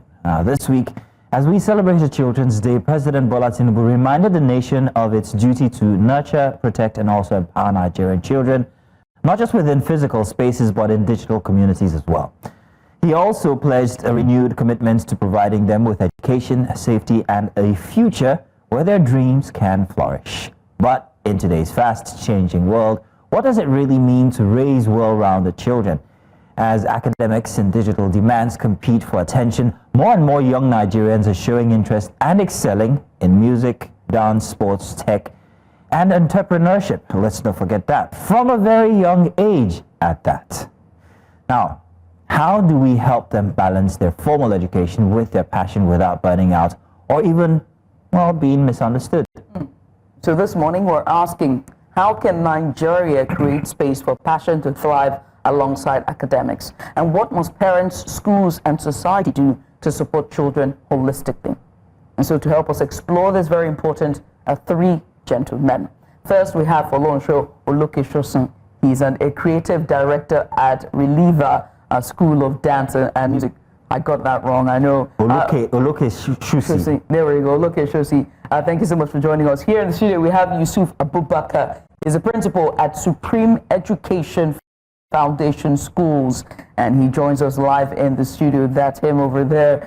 Yusuf, many thanks for joining us. And also joining us is Mohammed Ahmed, is a learning and development specialist. And all three gentlemen will join us for this very important discussion. Gentlemen, Thank you so much for coming on. Happy Children's Day to every single one of you. Children's Day celebrating their rights and potential. I'm also still very much a child, a big baby, so happy Children's Day to me as well. But I want to ask every single one of you, and let me start here in the studio, or rather, let me start online with you, Mr. Oluke Shosi. What does Children's Day mean to you? I mean, it's all about rights and, of course, the rights of the child, but how would you define it? What does it mean to raise a well-rounded child in Nigeria today? Let's start with you. Thank you so much. I'm so happy to be here. Today in Nigeria, the world is changing very fast, and there must be a balance. Children are confident, not just because they are stimulated to be confident from one angle. So to raise a well-rounded child is to consider every factor, every expression. Just like you said well in your introduction, there's no part that can be left out. Children express themselves. One of the reasons why I like the energy around children, having to work with children for this long, is that they are just themselves. They're like an open canvas. So if your child must strive in today's world, knowing that most of them are exposed, parents want to just get away sometimes and just hand over tabs to children and connect them to technology. They need to know that they are heard. They need to know that they are seen, and they need to know that their expressions can be valid. I'll start with that. And okay, let me come into the studio. Yusuf, what do you think? How would you define a well-rounded child? What does it mean to have a well-rounded child in Nigeria? All right, thank you for having me. For me, I think it's straightforward. Attending to the developmental needs of every child, and academic school is just one of it. So there are three different domains, traditionally in education, that we develop. Unfortunately, in this part of the world, in Africa, we only celebrate the cognitive part, and that's academics. So as we move on, we expatiate why those two other domains are equally as important as the first one. Right. Mr. Ahmed, I'm sure you agree with him because you're a learning and a development expert. Absolutely. Yeah. So to weigh on the contributions of the first two speakers is to say that raising a well-rounded child today in Nigeria would mean that the child is self-determined. And self-determination is key because a child would engage in an activity with a state of flow and not just sensation seeking, which is mostly what we see today. So let me leave it at that. There's so much to there's so much to get into. Around that. I think my question will still be to you, and it wouldn't be directed at the children per se, but the wards, the parents, the people who take care of these kids, and the responsibilities that they owe the children. While we celebrate Children's Day, it's also a time for us to look at how we bring them up ourselves. Absolutely. And the question is, with the focus now on survival in Nigeria, let's ask ourselves whether we are actually bringing up children that are going to be attuned for the society that we're going to be letting them out into. One where they will have to strive more than we did. I know we're putting in twice the work that our parents actually did. So they should prepare for at least 4 times that. To prepare, Judith says, God forbid. To prepare them for such a world, are we doing it right now? Our focus on academics, for instance, is that what they really need for the future that we're pushing them toward? If they have passions or talents, wouldn't it be to our own or to their benefit that we encourage them more to do things that come very naturally to them to be able to make money and thrive? Or should we continue to focus on academics like our parents did? So because we are in the survival mode, okay, economically speaking, parents will just want to focus on value for money, okay, and value for money in the sense that you pass your exams, you leave school on time, you're independent, you find your space. Then looking at the way society has designed what employment conditions would be, they want them to also quickly finish school and just be by themselves. Okay, so these factors would actually contribute to how parents would perceive what development would be.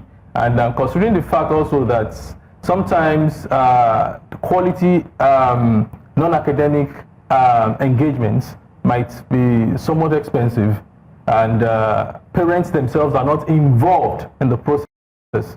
So it makes it difficult to actually, make the children understand their worldview. The children we have today are actually in crisis. They're struggling between different faces of who they are themselves. This is who they are in the house. This is who they are in An identity school, crisis. you know, and even in the community, or let's say the social online community, this is who they are. So, you know, they're struggling to find them, towards finding themselves. And that's why I said that initially, that a child being self-determined starts with parenting, no doubt. And I tell this to parents, don't over-pressure yourself.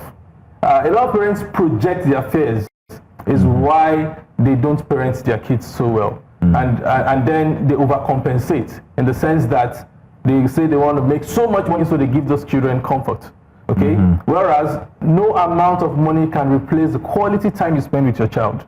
So I'd rather prefer my child goes to a good public school and I'm not so pressured economically and I have the time to actually engage my child, as against sending my child to a highbrow private school and I'm not around to even be part of the process. No, but you're still focusing on schools and academia. Yes. And I'm asking regarding passion or anything that comes natural to kids. We've seen a society where we have so much going on when it comes to the entertainment space. These are abilities that are based on talent. Yes. Now, not many of these people would say that their parents actually encouraged them to go in that line. They were rebellious and they decided to, and it's profiting them now. So regarding children that are growing up, and let me come to Mr. Yakubu here, what do we owe them when it comes to these little nuances that we might find that they are natural at?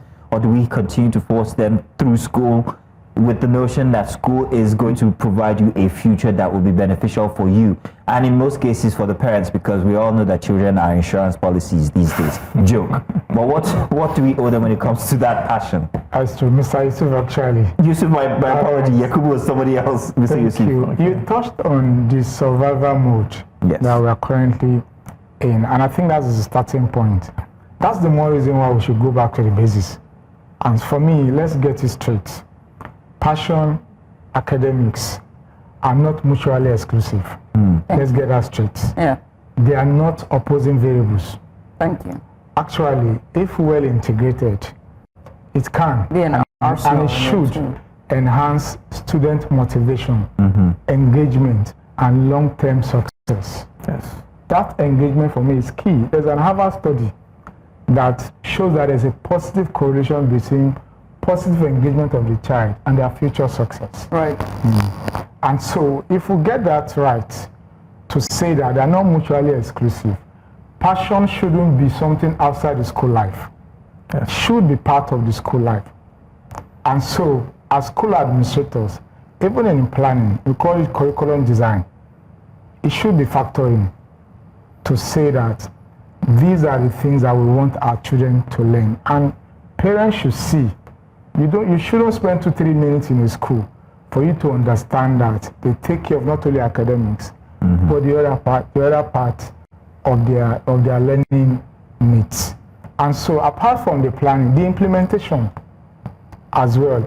And so you should have days for sports, for drama. It should be in the timetable, not just days where the time where they go and play. Positive engagement. And there are international examples to show this. For example, many of us watch the Premier League, for example, and we know Bukayo Saka of Arsenal. I read his documentary recently. As a 9-year-old kid, he only wanted to do one thing, to play football. And you mentioned parents. But the parents insisted that no, you need to balance it with academics. As a matter of fact, at 16, he was playing for the England national team, while at the same time writing his GCSE exams. And that's where government comes in. In fact, there was a particular day when the match and the exam clashed. They had to move his exam to the next day. And his GCSE exams, fantastic, 6 papers, all A's. A's and A stars. And today he's doing very well in both worlds. That's even at the international level. We can even look at our music artists today. Recently, I think in the last 2 weeks, the video shared his experience of balancing academics as well with his passion in music as well. And he explained the pressure, parental pressure as well. Even though in his own case, for me, it's a success story. Imagine having a father that owns a university and a mother that is a professor, and having to discuss that my passion is music. But this balancing I was talking about took place in his own case. In fact, I got to a stage where he spends 2 weeks in school, or 2 weeks in the studio as well. So you can see that it's paying off. I mean, even the American situation, all the American footballs and those track and fields, they find them very early at school. And one of the things that gets you ahead in your sporting, career is that your grades in school is good. It is part of the scores on the scoreboard. If you are failing in school, they will drop you from the team.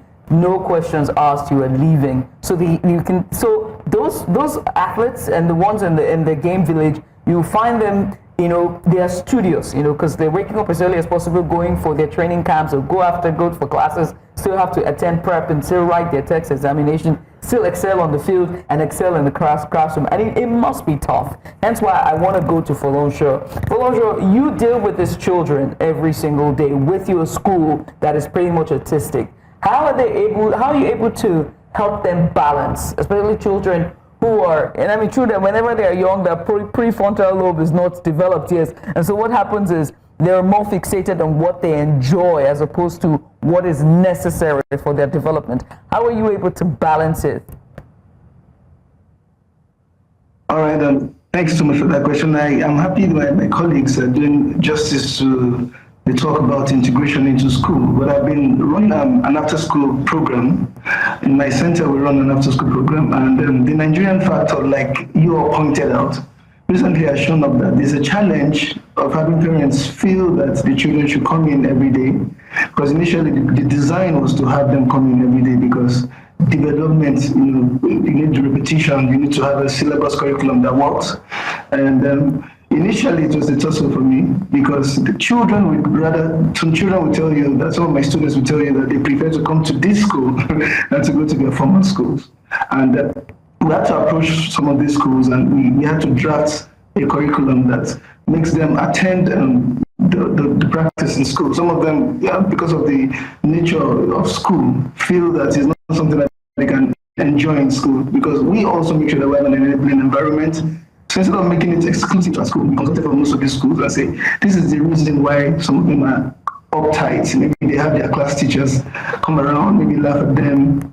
Some of their class teachers say, okay, maybe you hear things like, that's the only thing you know. If it's time to dance, now you start shouting. If it's time to act, now you start shouting. Or in the mathematics, in the class, you're not doing well in mathematics. So we had to educate them. It's actually very broad. It's something that you cannot do without the school. The school also cannot do without you.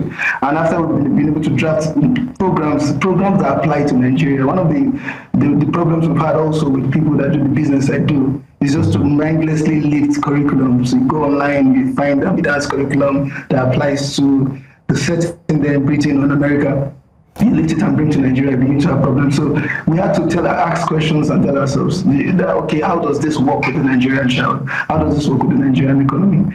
And I usually say that you don't train them in such a way that you say, okay, this expansion or this simulation is for just arts. The brain or the mind or confidence, these are things that you can build using what they are connected to. I've had students that, because of their enrollment in dance here or drama, they've been able to think differently, they've been able to become more confident and more intelligent. And by the time we do a side check on the other side, we ask the school, and just like you said also, we use the bait technique. Sometimes we tell them, you're not doing well in school. And we have very good sessions with them. We talk to them and tell them, you're not going to be able to continue this class. That's if you don't do well. That must work. How they'll pick up. I can see how that is an incentive. In that class. I can see how that is an incentive for them to do better. But Funcha, I have a question for you, and by extension, Mr. Ahmed here in the studio. Let's take a look at our school system, especially the primary sector here. Are we well tuned for what we have in our Nigerian climate? We talk about other climes like outside of the country. In fact, in some parts of Asia, the way they go from class to class is your first formative years you spend learning about morals, and then after that you're put to, labor classes. In Nigeria, we seem to just simply copy and paste whatever the Western society has there, and then we have no fine-tuning to it. Apart from that is also the fact that when you talk about these extracurricular activities that could function in terms of the passion of these kids, you have to be able to afford it.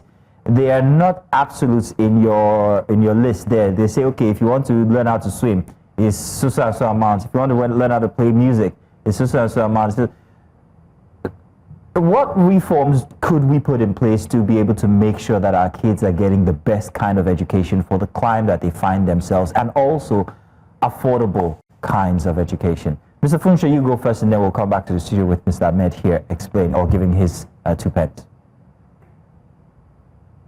All right, I would say that the creative sector has to be well explored, because most of the time when you say creative sector, people just reduce it to maybe performing arts. They want to see you act, they want to see you. I believe that the technical aspect of that, because sometimes the problem is scalability. So we'll have sponsorship, we'll have government agencies coming. We'll have a lot of people who want to, right now what I'm experiencing in my school is that we have a lot of people that are granted scholarships, and most of my staff are being trained to travel. This doesn't really have to directly sit on the parents. Parents will need to just show that they see these children, they give them the support they can give them. And I believe that, like you said, structure, I believe that we can be more structured if we begin to see how we can attach to other bodies, like external bodies, and have them come in. Because it's very expensive, because it takes a lot. Because some of these teachers have to be practitioners. Unlike other fields, children are great emulators. And I cannot just, parents cannot just trust your institution if they don't see you practicing, they don't see that this is your results. That is what scalability is to them. You can't just tell them that I'm a trainer, I'm a gymnast, I'm a dance instructor, and you just take your word for it. I had to practice, I had to be national coach for cheerleading in Nigeria. They had seen these results, and that's how they could communicate and connect to it. So I feel that sponsorships can come in, that we should have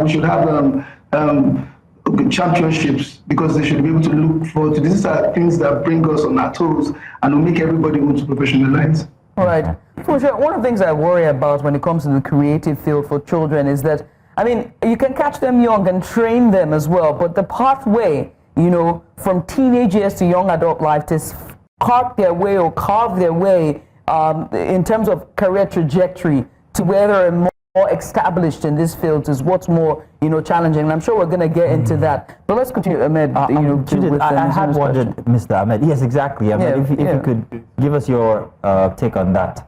So I would want to answer that from the stakeholder perspective. First, from parents, we should stop telling our kids, our children, what we want them to be. Okay? It starts from the fear, or probably the emotional safety the child has from home, that determines how well the child is connected in school. Sadly, we'll be talking more about school because they spend more time of their formative years in the school environment. I would say here that I've been a consultant for UBEC for 4 years now, and the last engagement I had was on the Effective Study School program. And for that program, the curriculum we actually improved upon focused on the 21st century skills: critical thinking, creative thinking, collaboration, and communication. Saying that if students at basic levels can be given learner-centered activity-based activities in schools to actually, explore and develop those competencies, they'll be well prepared for adulthood, for their future life. So imagine not just giving students ready-made knowledge like we have in the normal usual classrooms, but projects or activity-based that is learner-driven. These are some of the ways with which students would actually understand themselves better and adjust better. Because before learning can take place, self-reflection has to take place. Okay? Before you can have self-reflection, you must have engaged in an activity that would allow for feedback. And if there's no feedback, you can't even measure yourself or your progress. So I'm saying that from the school perspective, it has to be learner-centered and activity-based if we really have to prepare them. Because the children are bored in the school systems, because it's just come to class, this is what you learn today, this is what we have to give to you.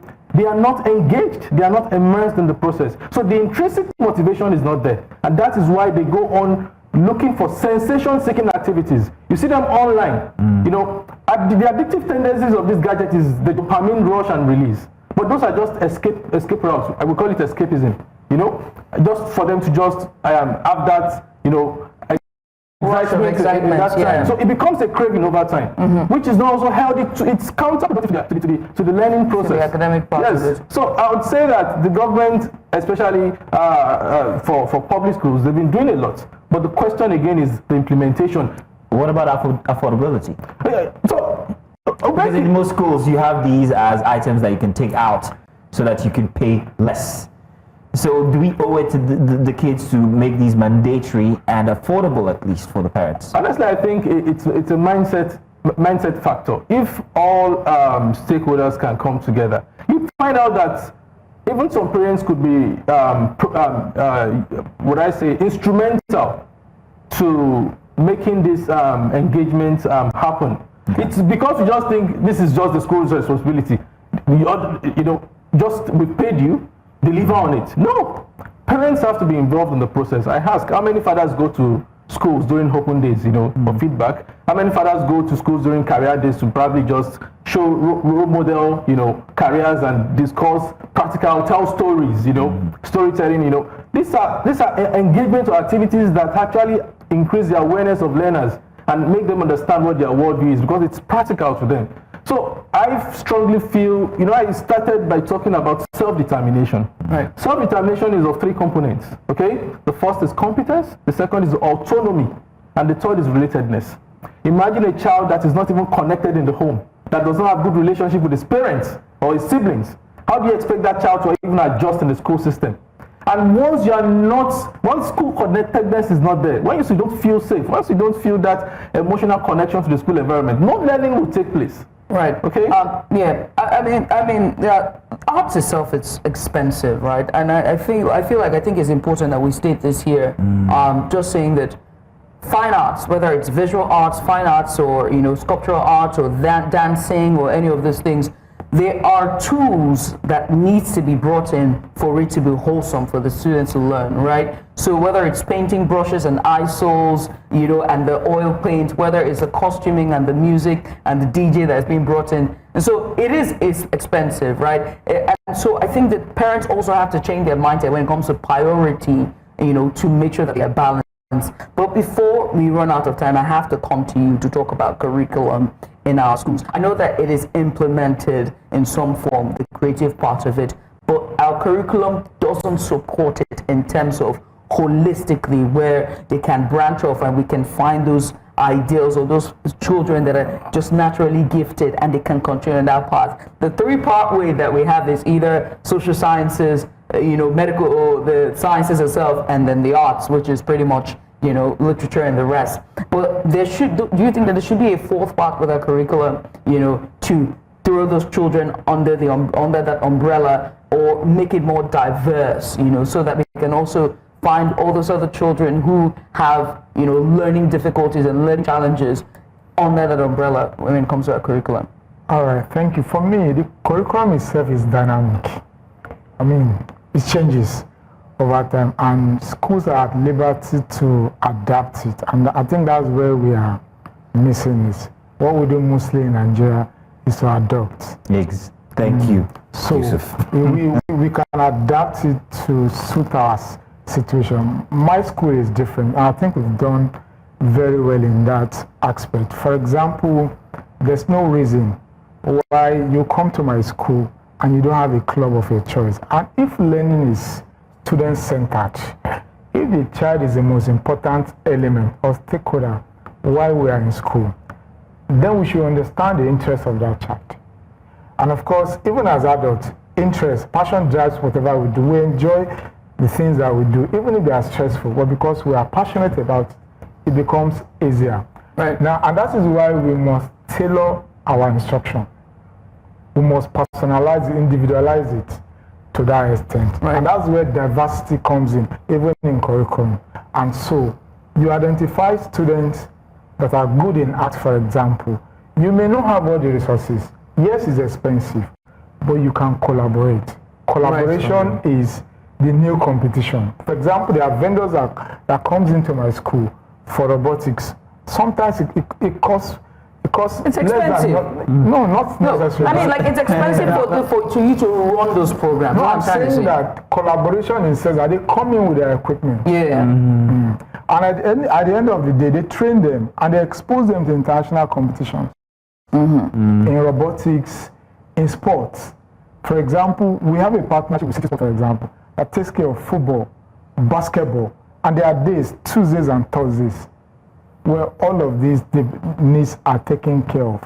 I worry about pathway when it comes to all of this, but very quickly, because we're almost out of time. Yeah, so when I was growing up, my first year in secondary school was in the public school.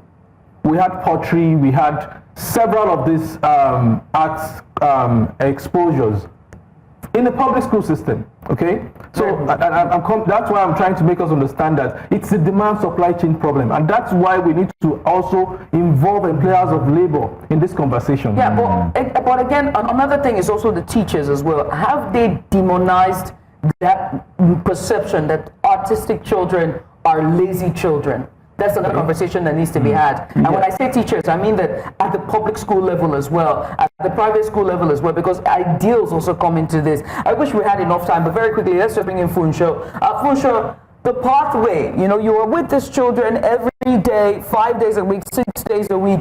You're seeing them with lofty dreams, big dreams, but then when they get to teenage years, life happens. How do they continue on that path to success? Very quickly. Most of the students that are beginning to make it, because initially that's the issue I used to have. I used to run a cheerleading band. By the time it's time to harvest all our work, they will tell you that they have to focus on more serious things. So the structure right now, what I'm doing that works for me is I have a partnership with the parents also. And it's not just about them paying all the time. They pay to a certain extent. When I want to see their value for what we're doing, value for arts, then from there I pick it up. We switch, we have a foundation we work with. And we have that sustainability, and because of scalability, and most of them are adopted. We do run the train-the-trainer program, and I believe that when someone is trained in the field, the person should be able to teach it. That's what I do. So the sustainability for me is the ability to turn these athletes, turn these artists to also teach, and there's a reward system for them, even right from when you're in school. So most of the teenagers I have working with me are paid already. The structure pays them already because they also teach younger students in school. That's what I do, and it works with me. I believe it can be adopted in every other sphere.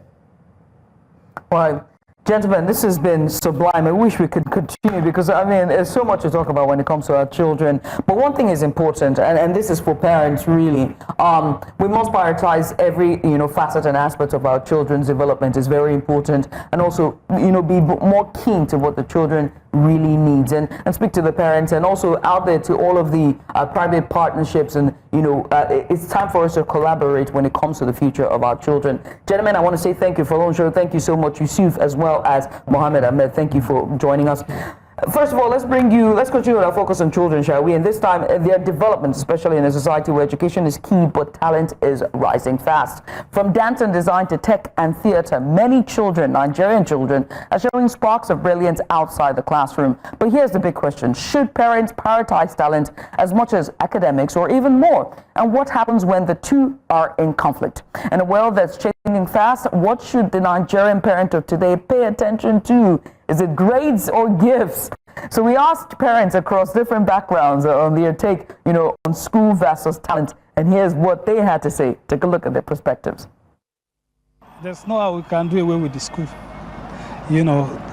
Every parent want their children to go through the school and let the school also pass through them. All right. But if there is a talent, if you discover any talent in your kids or in your children, what you need to do as a parent is for you to, encourage that child or that children so that it can be able to maximize his potential. That's for me.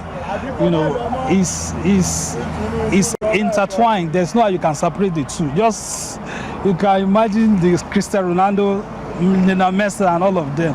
You can't do away with school. I feel like it should be a fusion of both talent and school.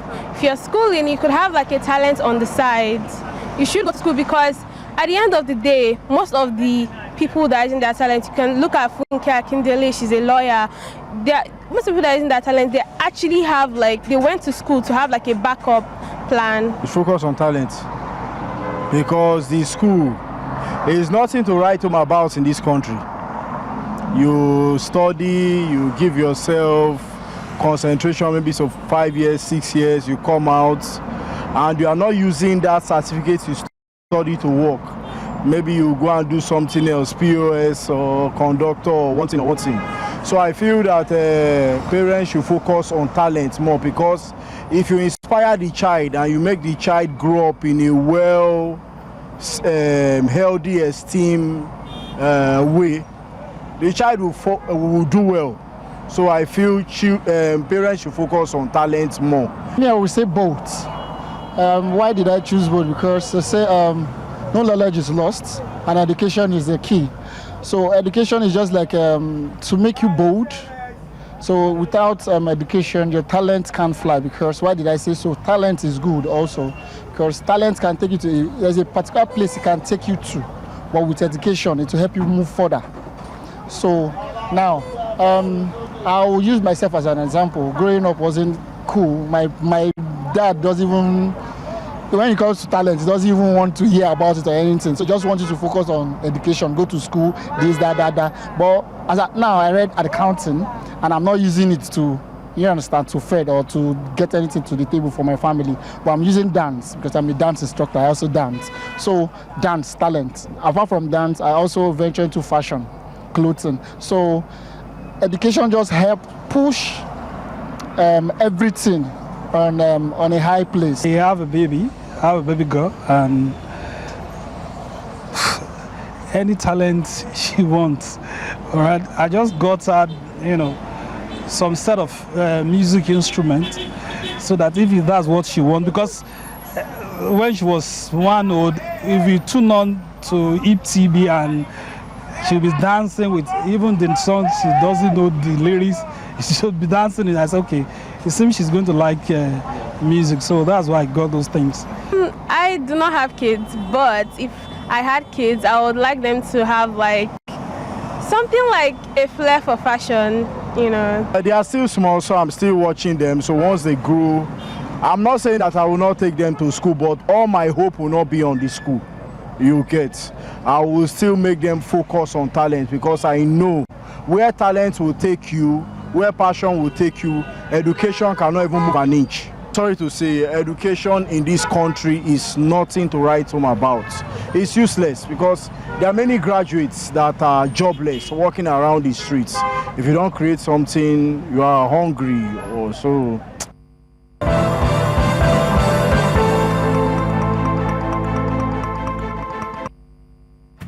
Every child is born with a spark.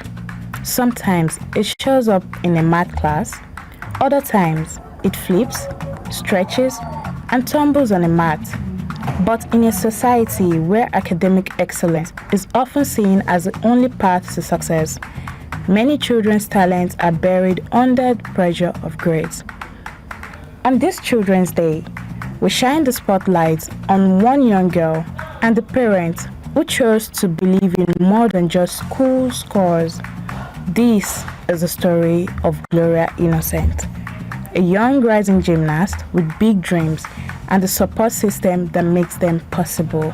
Hello, my name is Gloria Innocent. I am 11 years old and I am a gymnast.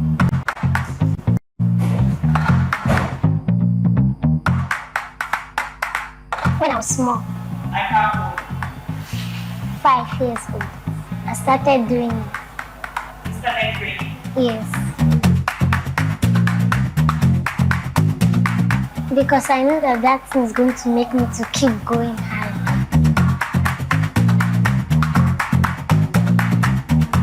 I would like to compete in Olympics and represent Nigeria.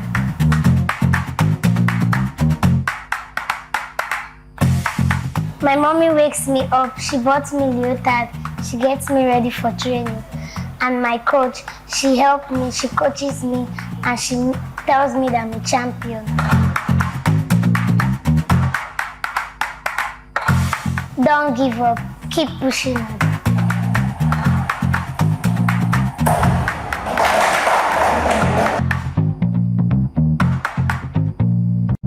Actually, it was the coach that is coaching her now that finds out.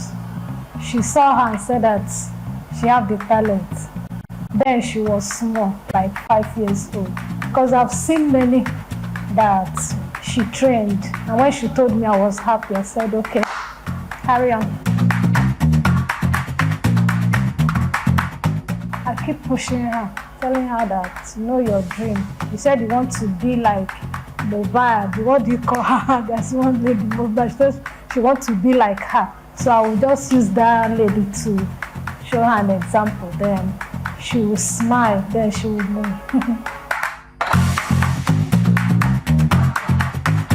I can't shut her because she has gained a lot from it. She gained scholarship from it. So why will I stop her? I'm the only parent because the dad is late. So, and I have 4 of them. And she's the only one that is into gymnastics. My advice to them is whatever their child wants to do, they shouldn't stop them or force them into what they don't want. Let them just allow them with their dream.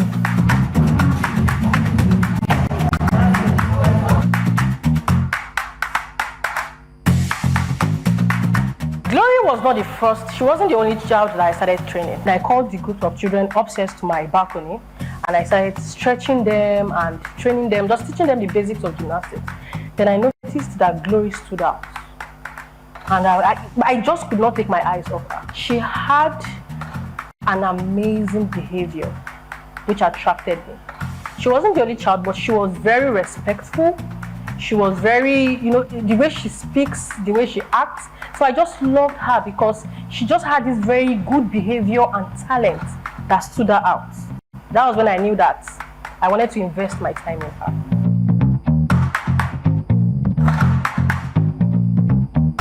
Glory has not just evolved in the sport physically, I'd say that even psychologically, it has also improved her.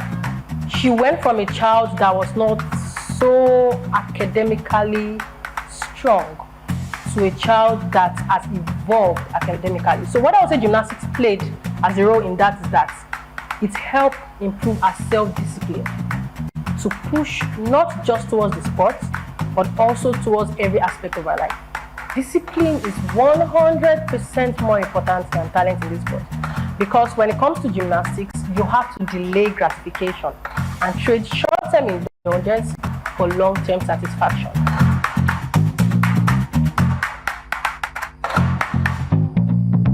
Yes, we've had a few Nigerians that actually, broke the norm and went against their parents. Most of the Nigerians that we have that actually, thrive in music, in sports, and the rest. If you go deep into their story, they went against their parents. Now, imagine the power of having the support of your parents.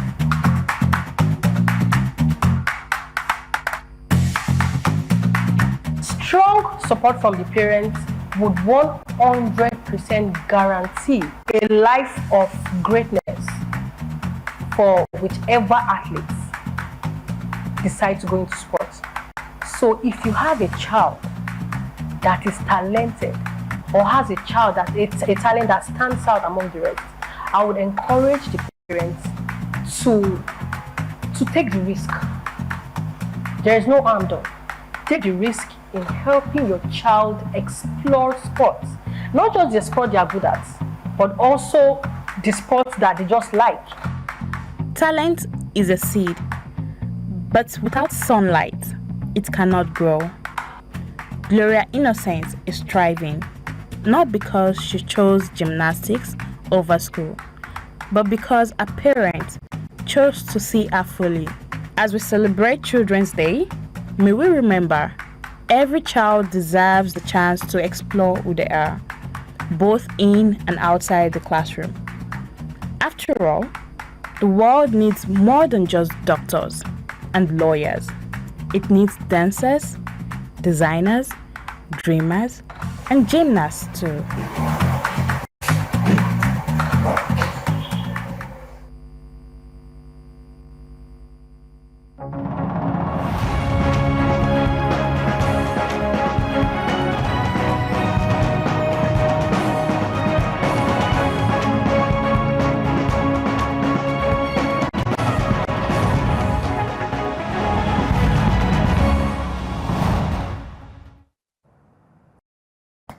And you're welcome. It's time for us to bring you breakfast headlines here on Breakfast Extra. I am Judith at TV. As search and rescue operations continue following the devastating flood that struck the Pagi area of Mukwa, Niger State in the early hours of Thursday, the National Emergency Management Agency has delivered essential relief items to provide immediate succor to those displaced by the disaster. This was disclosed in a statement signed by the Director General of NEMA, Mrs. Zubaida Umar, on Friday and made available to newsmen. The relief intervention, according to Umar, is part of a swift and comprehensive response by NEMA to the unprecedented flood, which has tragically claimed over 100 lives, damaging homes and affected livelihoods. Umar noted that based on an on-site assessment conducted on Friday by the NEMA team led by her, no fewer than 100 bodies have so far been recovered as search and rescue operations continue. The search and rescue operation, we actually came in the morning, about 6 o'clock. We deploy our men to the scene. I was also coordinating the search and rescue operation, and as I'm speaking to you, it is ongoing. Dead recovery is still ongoing. I lost something too much. If I didn't lose any family, we are escaping. But my property, all they are missing. So we need help government to help us, because we didn't have anywhere to go now. Even today like this, I sleep on inside garage. I don't get house to sleep because my house is already collapsed. We lost everything. The families, we don't even have anywhere again to go to. The property has gone. We lost at least 15 from this house. Wannan ma yara sun kira ne sun ce in zo da samu kayan da na samu muka sa mu samu mu wanke wanda zamu kwanta da tabarmi. Kwata-kwata ni ba sai inda, amma alhamdulillah dai bai ci yara ba, mun fita. Amma daga ni sai buje na hita, wannan an ara min ne, wannan ma an bani ne. Ko takalmin da ke jikina ba fita da komi ba a cikin gidanmu, ban ma san yanzu haka ina ne tushen gidanmu yake, ban san shi ba. And now to security matters. The Defense Headquarters has described a recent report by Amnesty International as lacking contextual depth and failing to acknowledge the significant achievements of the Nigerian armed forces. In a report on Wednesday, Amnesty International had accused the Nigerian government over its failure to protect citizens from relentless attacks by armed groups and bandits. The human rights organization added that at least 10,217 people have been killed and 672 villages sacked in the past 2 years, noting that Benue State recorded the highest number of deaths with 6,996 people killed, followed by Plateau State with 2,630 deaths.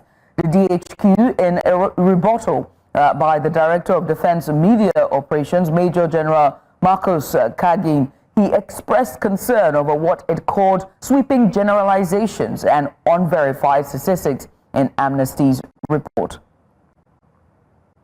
And now to politics. The Independent National Electoral Commission has scheduled the governorship elections in Ekiti and Osun for June 20th and August 8th, 2026, respectively. INEC Chairman Mahmoud Yakubu, he announced the dates on Friday during the swearing-in ceremony of 6 newly appointed resident electoral commissioners.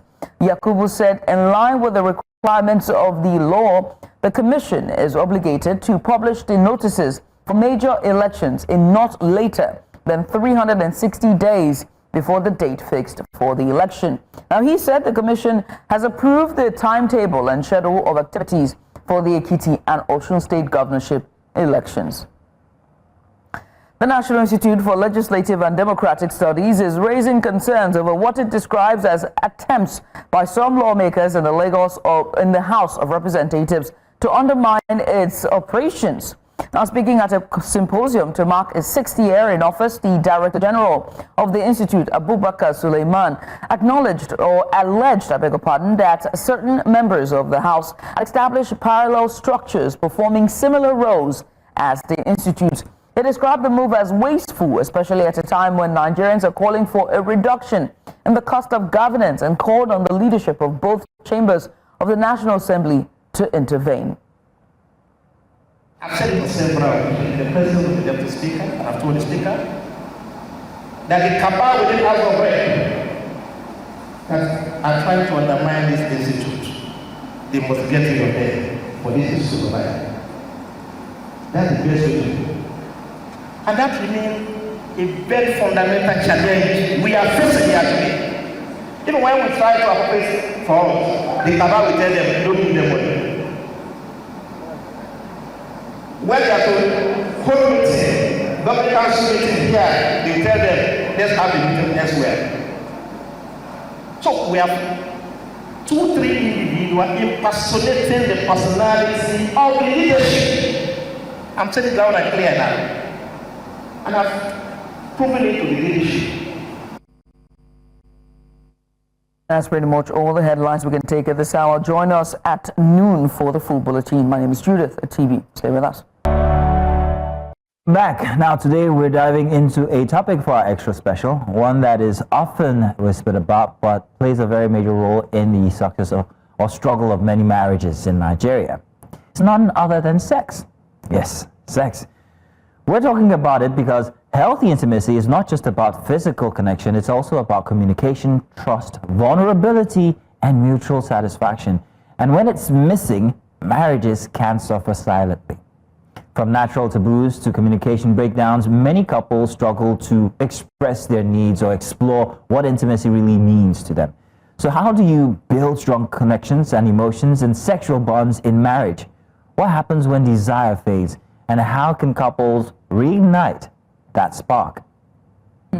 So joining us today to help unpack all of this is Adesuwa Ewoigbokhan. He's a certified sex therapist and relationship coach with years of experience guiding couples. Fortunately, she won't be able to join us at this time. But joining us here in the studio is Tolu Awobiyi. There we go. He's the head of the Marriage Enrichment Unit at the Covenant Nation, which is a ministry working with couples on building godly, lasting, and intimate relationships.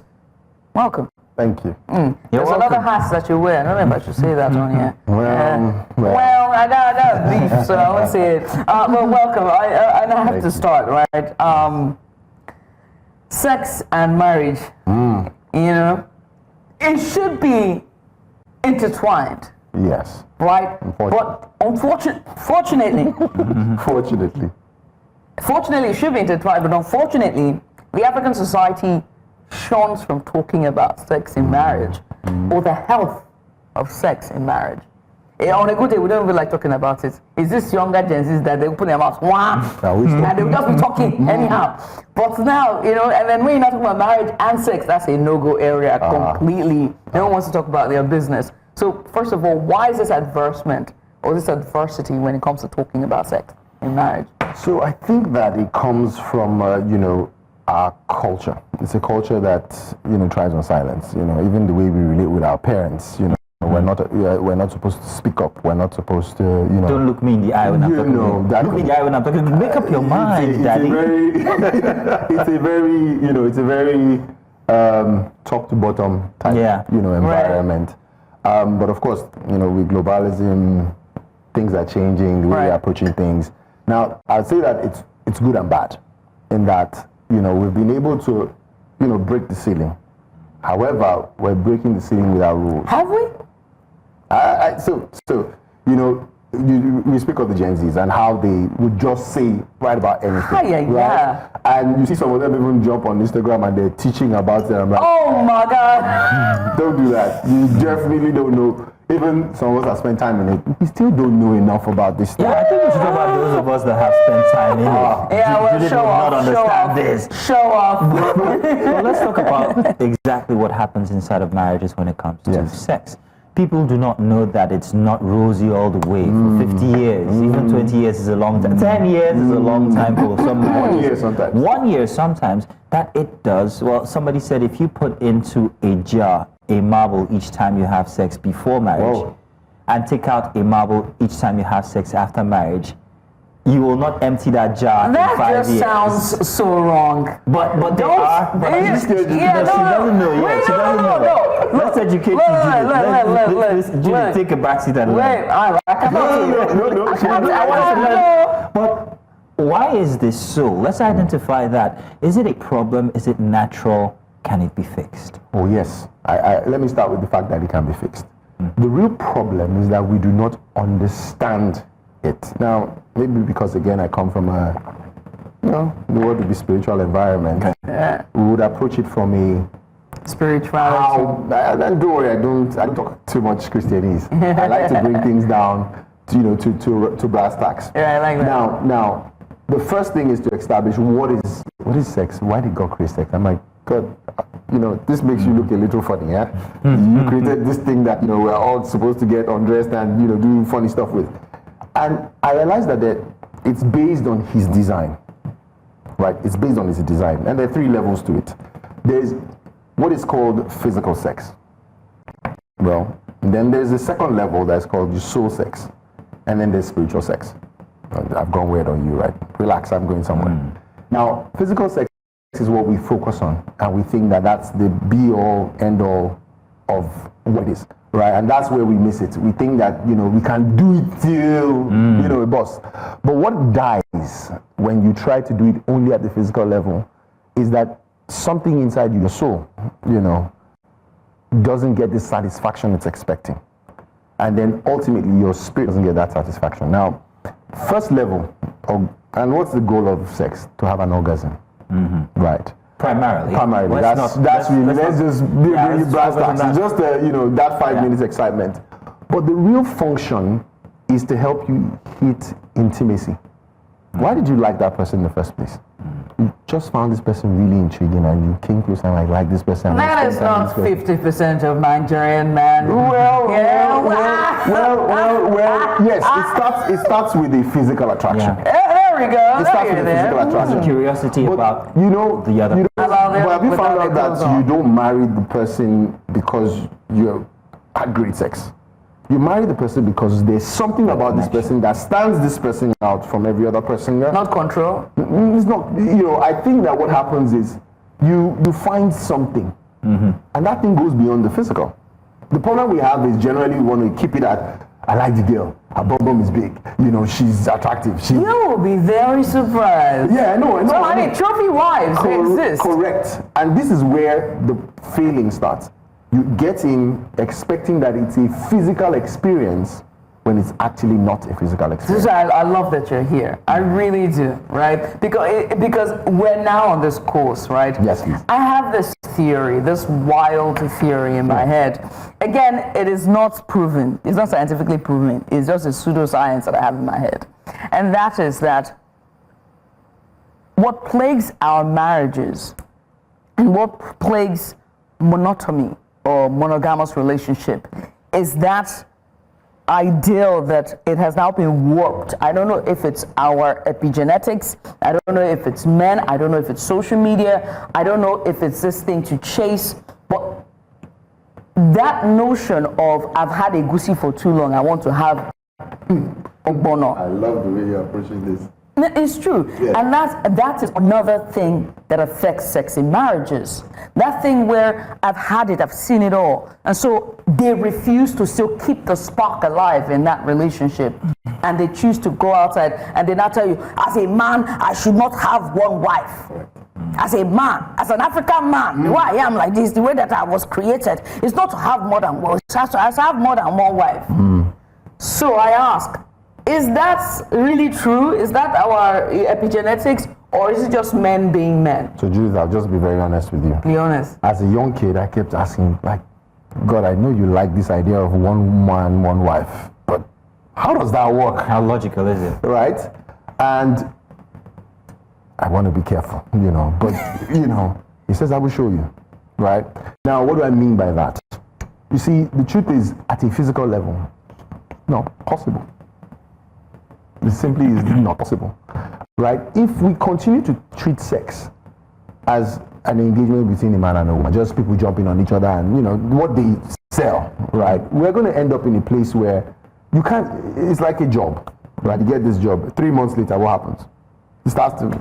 boring, right? Need new challenges. Without a purpose for it, then you lose the stayability, the ability to stay at it. So in most Nigerian marriages, losing purpose or lacking purpose. They go in without purpose. They go in without understanding. You know, the average guy wants to just, oh, I have a nice looking wife that I can strap. Oh, I just want to get over to the next stage of my life. Now, over the years, I found that personally, I will use myself as an example. My interest in sex has reduced compared to when I was a kid. I thought they said they need to grow as you grow older. No, what changes is that you become more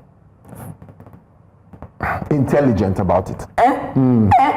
So let me explain. I'll explain to you. So what happens is that, as a young kid, all you want to do is just dum dum dum dum bam bam, thank you, bam, rabbits. Right? But as you grow older, you want to perform. Oh. You want to perform. You want to be better at this thing, right? And so, meanwhile, your wife, who you disappointed over the years, serially, has lost interest in you. Like, what can you do any better, right? Which is where the man now wants to prove himself that I still got starts to look for some young girl to express this don't be. I'm sorry, so you just pointed out a responsibility to partner. Correct. And it's very important that partners understand these changes as you grow older. Because that's what's responsible for, like you've just noted, people stepping out. To say, okay, I'm still capable. If you won't take me, I still got the skills. Yes. However, we haven't come to that stage where we're able to talk about it publicly or even intimately with our partners. So how do we fix that as partners inside of a relationship when it comes to sex dwindling because of the change in mentality, intelligence, or lack of it in the past or approach to even the sex itself, or the approach itself? To their sexuality. How do couples manage this situation way into marriage? So I say three things are important. One, the first thing is communication, right? The second thing is trust. Trust. Right. Even if it's been broken from before.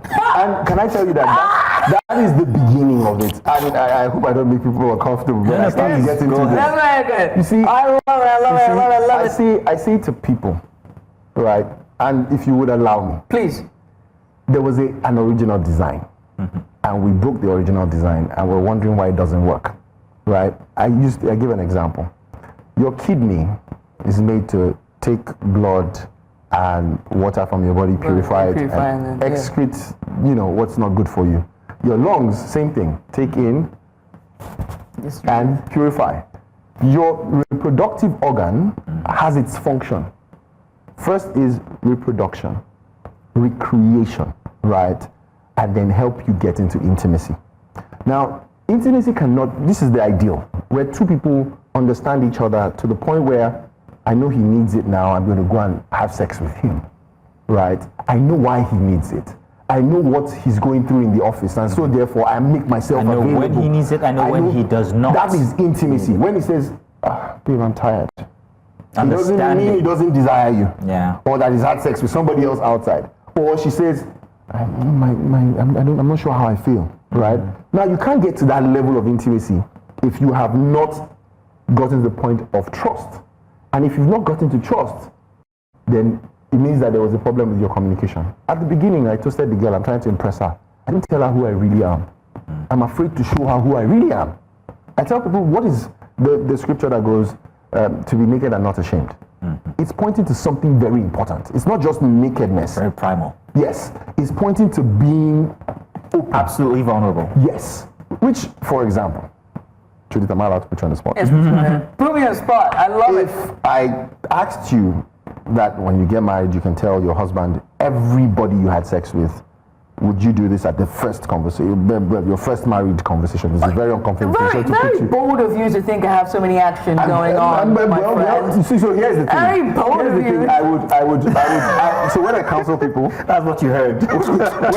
when I counsel people, this is what I do. I assume that everybody's done it. I walk backwards. Because that's the world we live in, right? And say to them, listen, do not be afraid to say you've made mistakes. Again, I come from a church environment. I tell you, this is the reason why Jesus died. Right. To save you from this, but not just to, rub you in blood and then take you out, but actually to go deep into your soul and fix the things that are wrong with you.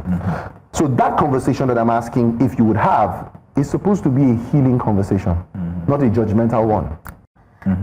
Something is in my head and I can't say it. Nigerian couples don't have that foundational communication factor. Yes. Is this a cultural thing? Is this stemming from a culture where perhaps maybe the husband is overloaded, especially when you add culture and religion, where you can't talk about certain things absolutely freely? Religion is also another big factor. You're supposed to get married to a person, and the supposed view is that you guys are not supposed to have even touched each other at all. How can I have gotten to a level of intimacy when I have not been with you physically? And you're talking about sex being that tool that bonds. Excellent. So if it is absent because of a factor, a cultural factor or a religious factor, correct, then we're getting it wrong from the beginning, aren't we? So you know, one of the things I hear people say is abstinence is not, good, because then you're not getting to marriage and you're inexperienced. The truth is, before you got married, right, the time you will spend after you're married, right, and the time before you get married, they're too small. The one is 10 times bigger than the other, right? Such that is the work you are supposed to do in marriage. Okay. Figuring yourselves out, And so let's play it like this. Let's play two scenarios. A guy and a girl who've never had sex and they just got married. And because they have to get over the fear of intimacy. Now, the two who have been very right? And those two levels, right, you find them, those are the kind of people we get to talk to. Now, the first couple who have never had any experience, conservative, right, have to overcome in this communication conversation their fears of, will I be good at it? Will I figure out to do this thing? And it still boils down to the same thing. Can you be true about what your inexperiences are? So if two virgins marry themselves, I would say to the two of them, go sit down. Because while you are claiming to be a virgin, you are not a mental virgin. Right? Because you've had all this. There's a load. Right? There's a mental load. You have expectations, you have fantasies. Yes. Share it. If you don't have, because I found out that some people don't even have any, their parents have locked them and locked their minds in because it also has its own challenges. Right? And it starts with that honest, open conversation. Now, for the guys who are on the other side, who have experienced, again, see, when we say go submit to one person in marriage, what we mean is go be open with one person. Go and face the judgment. Go and serve one person. Go and be completely honest with one person. This takes being openly, absolutely vulnerable. That's what real marriage is. See, we're talking about vulnerability, right? But there's a part about a marriage that we're not talking about, and that is the part where it starts to expand, right? When the wife gets pregnant, all of a sudden, I've seen even when I've seen preachers open their mouth on social media and say, I found her disgusting. I had to go and meet other people to pray, to beg me to go back and become intimate with my wife. They get to that point, right? And when the family expands, and that means the woman's attention quickly leaves the husband and goes to the children. And what happens in that time is the man most likely will break the trust in their intimacy.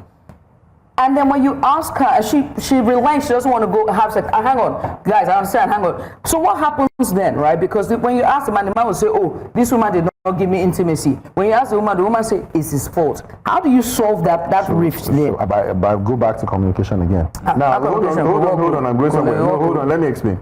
So, I don't feel like because I'm pregnant. Let me give you an example. 3/4 of women, when they come and I don't feel attractive, do you know the power to make her feel attractive is in the man's mouth? But does he do it when he's opening his mouth on social media to say that you don't find us attractive? So we can't, that a man is a pastor does not mean the man is wise.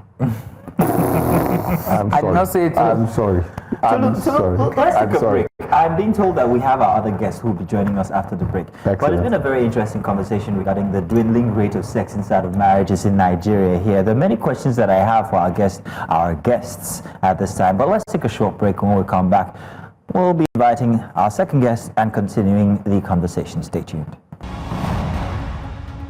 Welcome back into that very interesting conversation we've been having with Tolu Awobiyi regarding sex in marriages and how it seems that we're recording less and less sex in marriages Nigerian marriages? Maybe because of the factors that we face, or maybe because we didn't get it right, especially that we've been talking about this from a communications point of view. But joining us now inside of the studio is Adesuwa Ewoigbokhan. She's a certified sex therapist and relationship coach with years of experience guiding couples towards more fulfilling, intimate lives. You are welcome, ma'am. Thank you for joining us today. Thank you for joining us. And also here with us is still Dr. Tolu Awobiyi. He's the head of the Marriage Enrichment Unit in the Covenant Nation. I mean, I must say welcome. And I have to ask about, we've been talking about communication, vulnerability and being open to your other partner, and also going to what the root causes and being open to addressing it. But in your field, in your years of experience working with Nigerian couples, what would you say is the most common problem when it comes to intimacy in marriage? Communication. Ooh. Now, what? It's not broken. It's not broken trust. Because I feel like if you have to start from there. When we say communication, we are talking about you being open, honest, authentic. Do you understand? Being real. The majority of the time, is the other party even willing to have that conversation? And when you don't have conversation, where do you go from there? Because that trust is already broken, they are not ready to have that chat. Do you understand? Right. And so, if you're saying that the trust is broken, communication then is a problem. And what happens? Because we don't meet the same people again in an individual, right?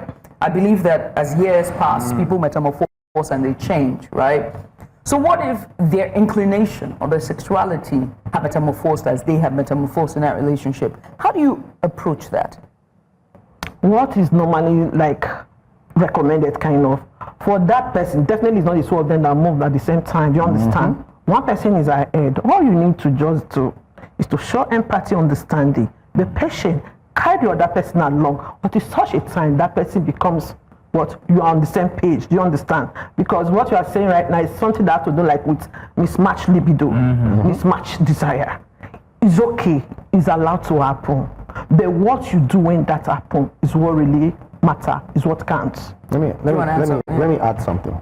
You see, I spoke about 3 levels. The first level is communication. The second level is understanding that your past experiences, and I'm always careful when I use this word because people just misuse the word, it's trauma. Every time a person had sex with someone else and he left that relationship, right, it's as traumatic as a divorce.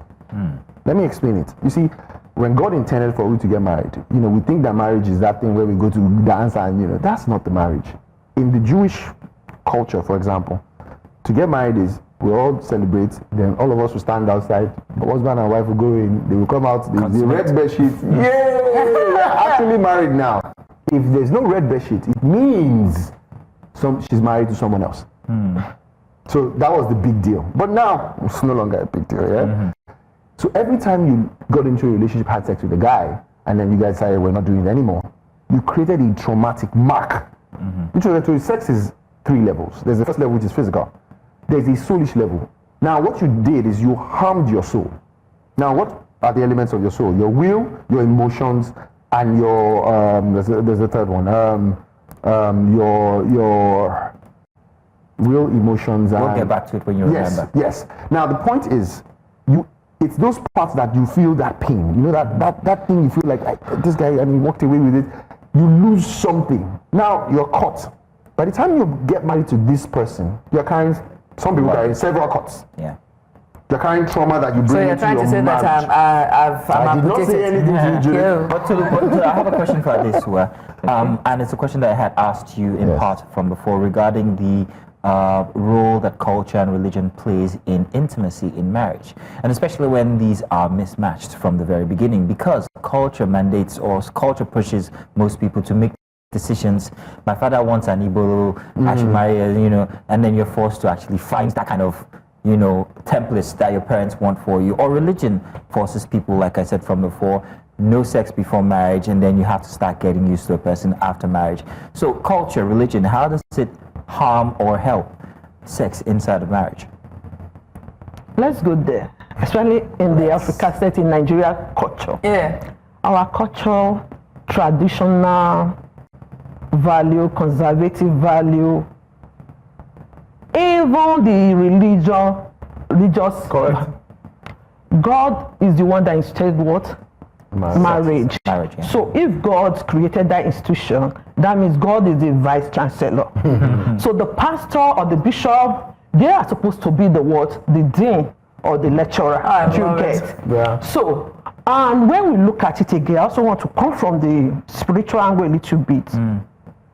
Sex is holy. Inside Sex marriage is or worship. outside? Yeah, inside marriage. The context in which God designed marriage, sex, is within the boundaries, within the comfort of the marriage. So when you say, oh, sex is, it's not dirty, it's not what. So let's go back to what we're saying.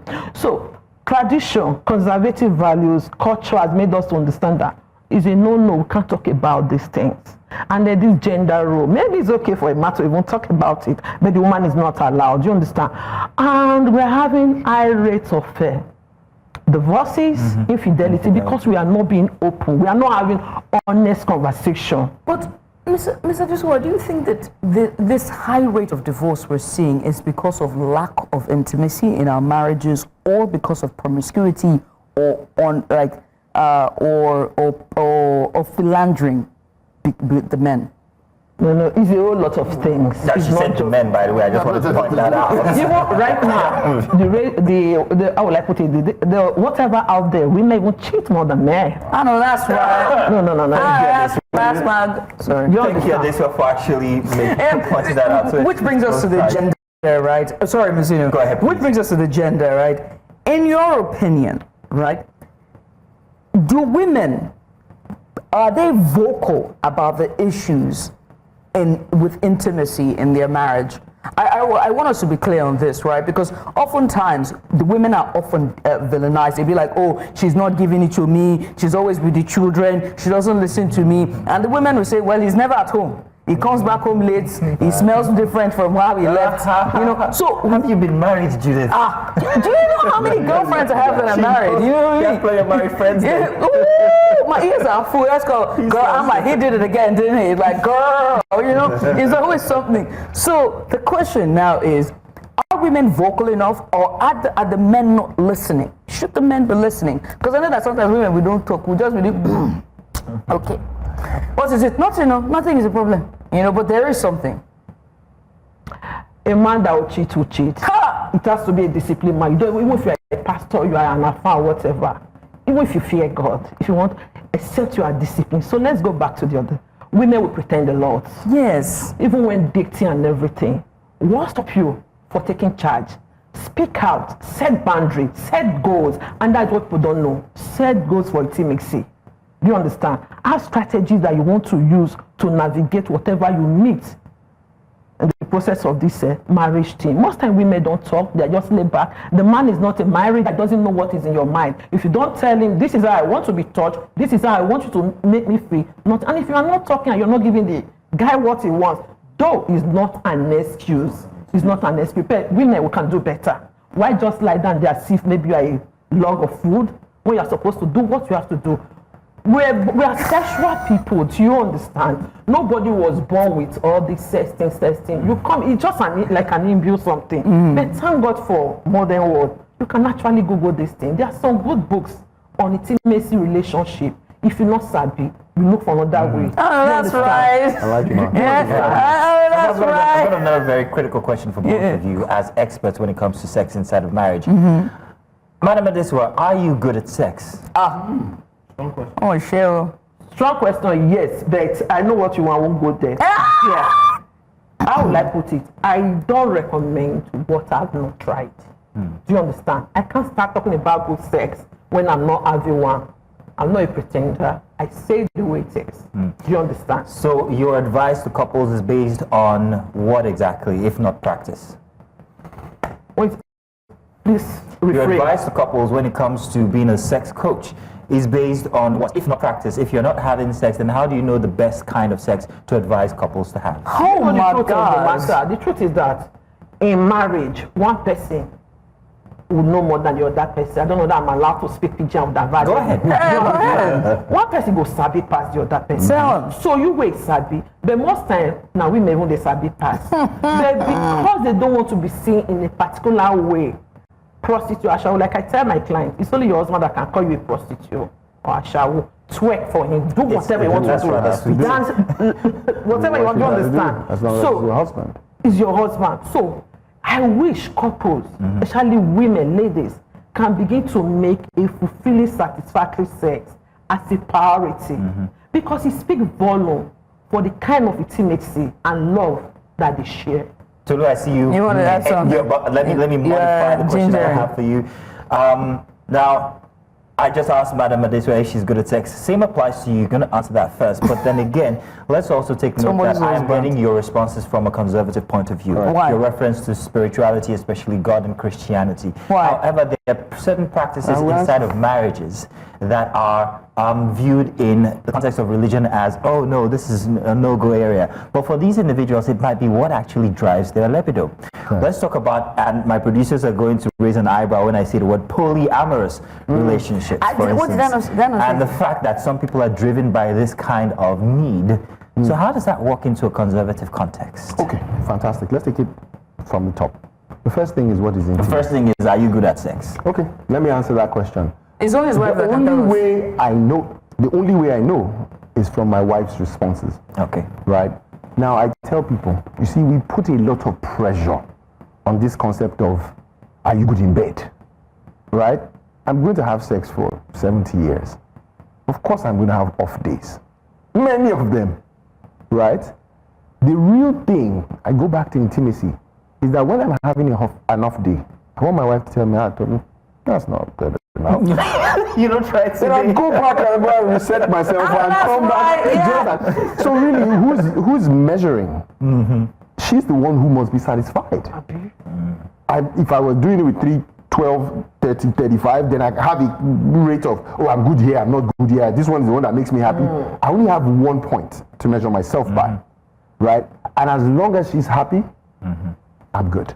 Right. Polyamorous relationship. Polyamorous very quickly. I would say this to you, that I must say from a Christian perspective, what we keep doing, because we don't find joy, and I'll use this word very carefully, we keep iterating, we keep changing and trying out different things. Those things are perversions of the reality, of what it's supposed to be. Right? When a woman says, I want to be sleeping with another man's husband or whatever, because we've heard all sorts of variations. It's perversions. Let's be honest. Let's not waste time a bit around the bush. Does it make sense for a wife to go sleep with someone else's husband with consent? Like, has open marriages and the rest. Sorry, those are just experiments that, please, have you met somebody who's been married for 70 years who was poly, whatever you call it? Right? Those things, they exist as things we use as swag words on Instagram and social media. Right. Give me a successful marriage that has existed like that. Yeah. Guys, I know that this conversation is centered on sex, right? Yes. But I have to talk about another form of intimacy, because at the core of this is intimacy. The absence of the fathers and the husbands at home for that bonding time between themselves and their wives. Love language, how does it play in the role of sex? You know, because there are some women who want their husbands to be more open and more romantic and to be at home and spend time with them and cook in the kitchen and watch TV together, go see a movie, and that man just wants to go to work, come back, have a beer, have sex, go to bed. Judy, before we go on, I'm going to give you something. This is my gift to you. Yeah, what is right? it? And take this and take it and hold it, right? Know that in every marriage, if there's a problem, the problem is 50-50. I don't want I've given it to you as a gift. So you know what, keep it under your bed. One day you realize that I'm right about it. But hold on, and there's a reason why I'm going there. So you say these men don't come home. No, I'm just saying. This is the conception, or rather the popular belief that we see on social media, and hopefully this will add to that. Women will come together and say men are, whatever, everything you want to call it. Yes, now. Then you enter the bar, and you hear the men talking about women, and you're like, okay. So I suddenly realized that, listen, it's not the men, neither is it the women. Right? The real problem is that each person is not taking care of the other person. The Bible uses a simple expression. It says, submit one to another. But the man have not submitted in this instance. She's just exhibiting exactly what we are talking about now. Tolu, is this not the problem? Okay, why are you pointing at me? Why are you pointing at me? Can you listen to the man? I tell you this, if you go with this mindset, that my husband, I want you to go with this mindset. Go with the mindset that my husband is not necessarily wrong and I am not necessarily wrong. No, but love languages. Now, love languages. Whatever the issue is, the man doesn't want to talk. He's what's the word? He doesn't want to be intimate. He doesn't open up. Understand that the minute you married him, you accepted the responsibility for his traumas, his everything. The minute he married you, he's responsible for everything you carry. So if there's anything wrong with you, I show up and I ask him what's wrong with your wife. He's responsible for you, but you are also responsible for him. What is wrong with your husband? Mr. Adesuwa, do you agree? No, I just want to add what you said. Well, I think we're overflogging this love language of a thing. Though it's very important. It foster what? Expression of desire and all that. But do you know that we are talking about sex? Sex, there's an alternative. Why are we not talking about the alternative? What is this alternative? Are you pressure or you're not in the mood, you don't want to do it? But there is an alternative. What is it? Intercourse. What is that? What's that?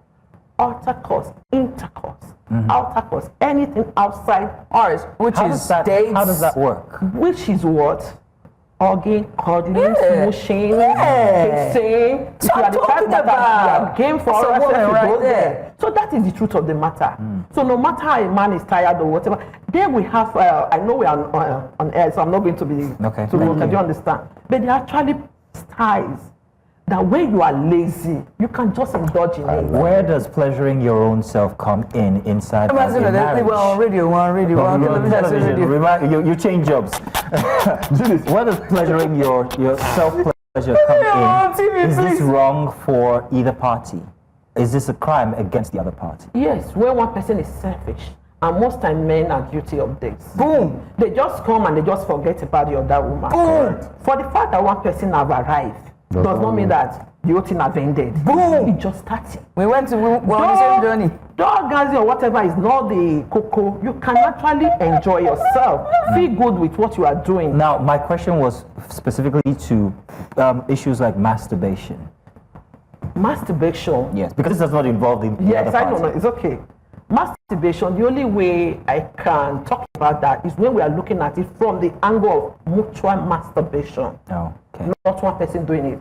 I feel like the reason why another party will masturbate in the absence of another is a lack of sex or intimacy. Or maybe to know your to know what you that you can share with your partner. What's your view? So in my opinion, anything that we do, again, we have to be within the context of sex and marriage, has to be driving us towards intimacy between the two of us. Okay. Right. So if, for example, and I must mention this, there's this new fad of people putting things in their bags and carrying it around. You know what I'm talking about now. Yes, you know what you're talking about. And we're not talking about cucumbers. Yes, and it's, these ones are, let's call it powered cucumbers. Yeah, exactly. Right. Now, my point is this. You see, the minute you start to please yourself, you stepped out of your marriage. Right? But here's the thing, and I would share something personal. I came in pretty... Oh, real quick, we're almost out of time. We're enjoying this conversation too much. Pretty physically inexperienced, but mentally very exposed. So I, played around with masturbation and pornography.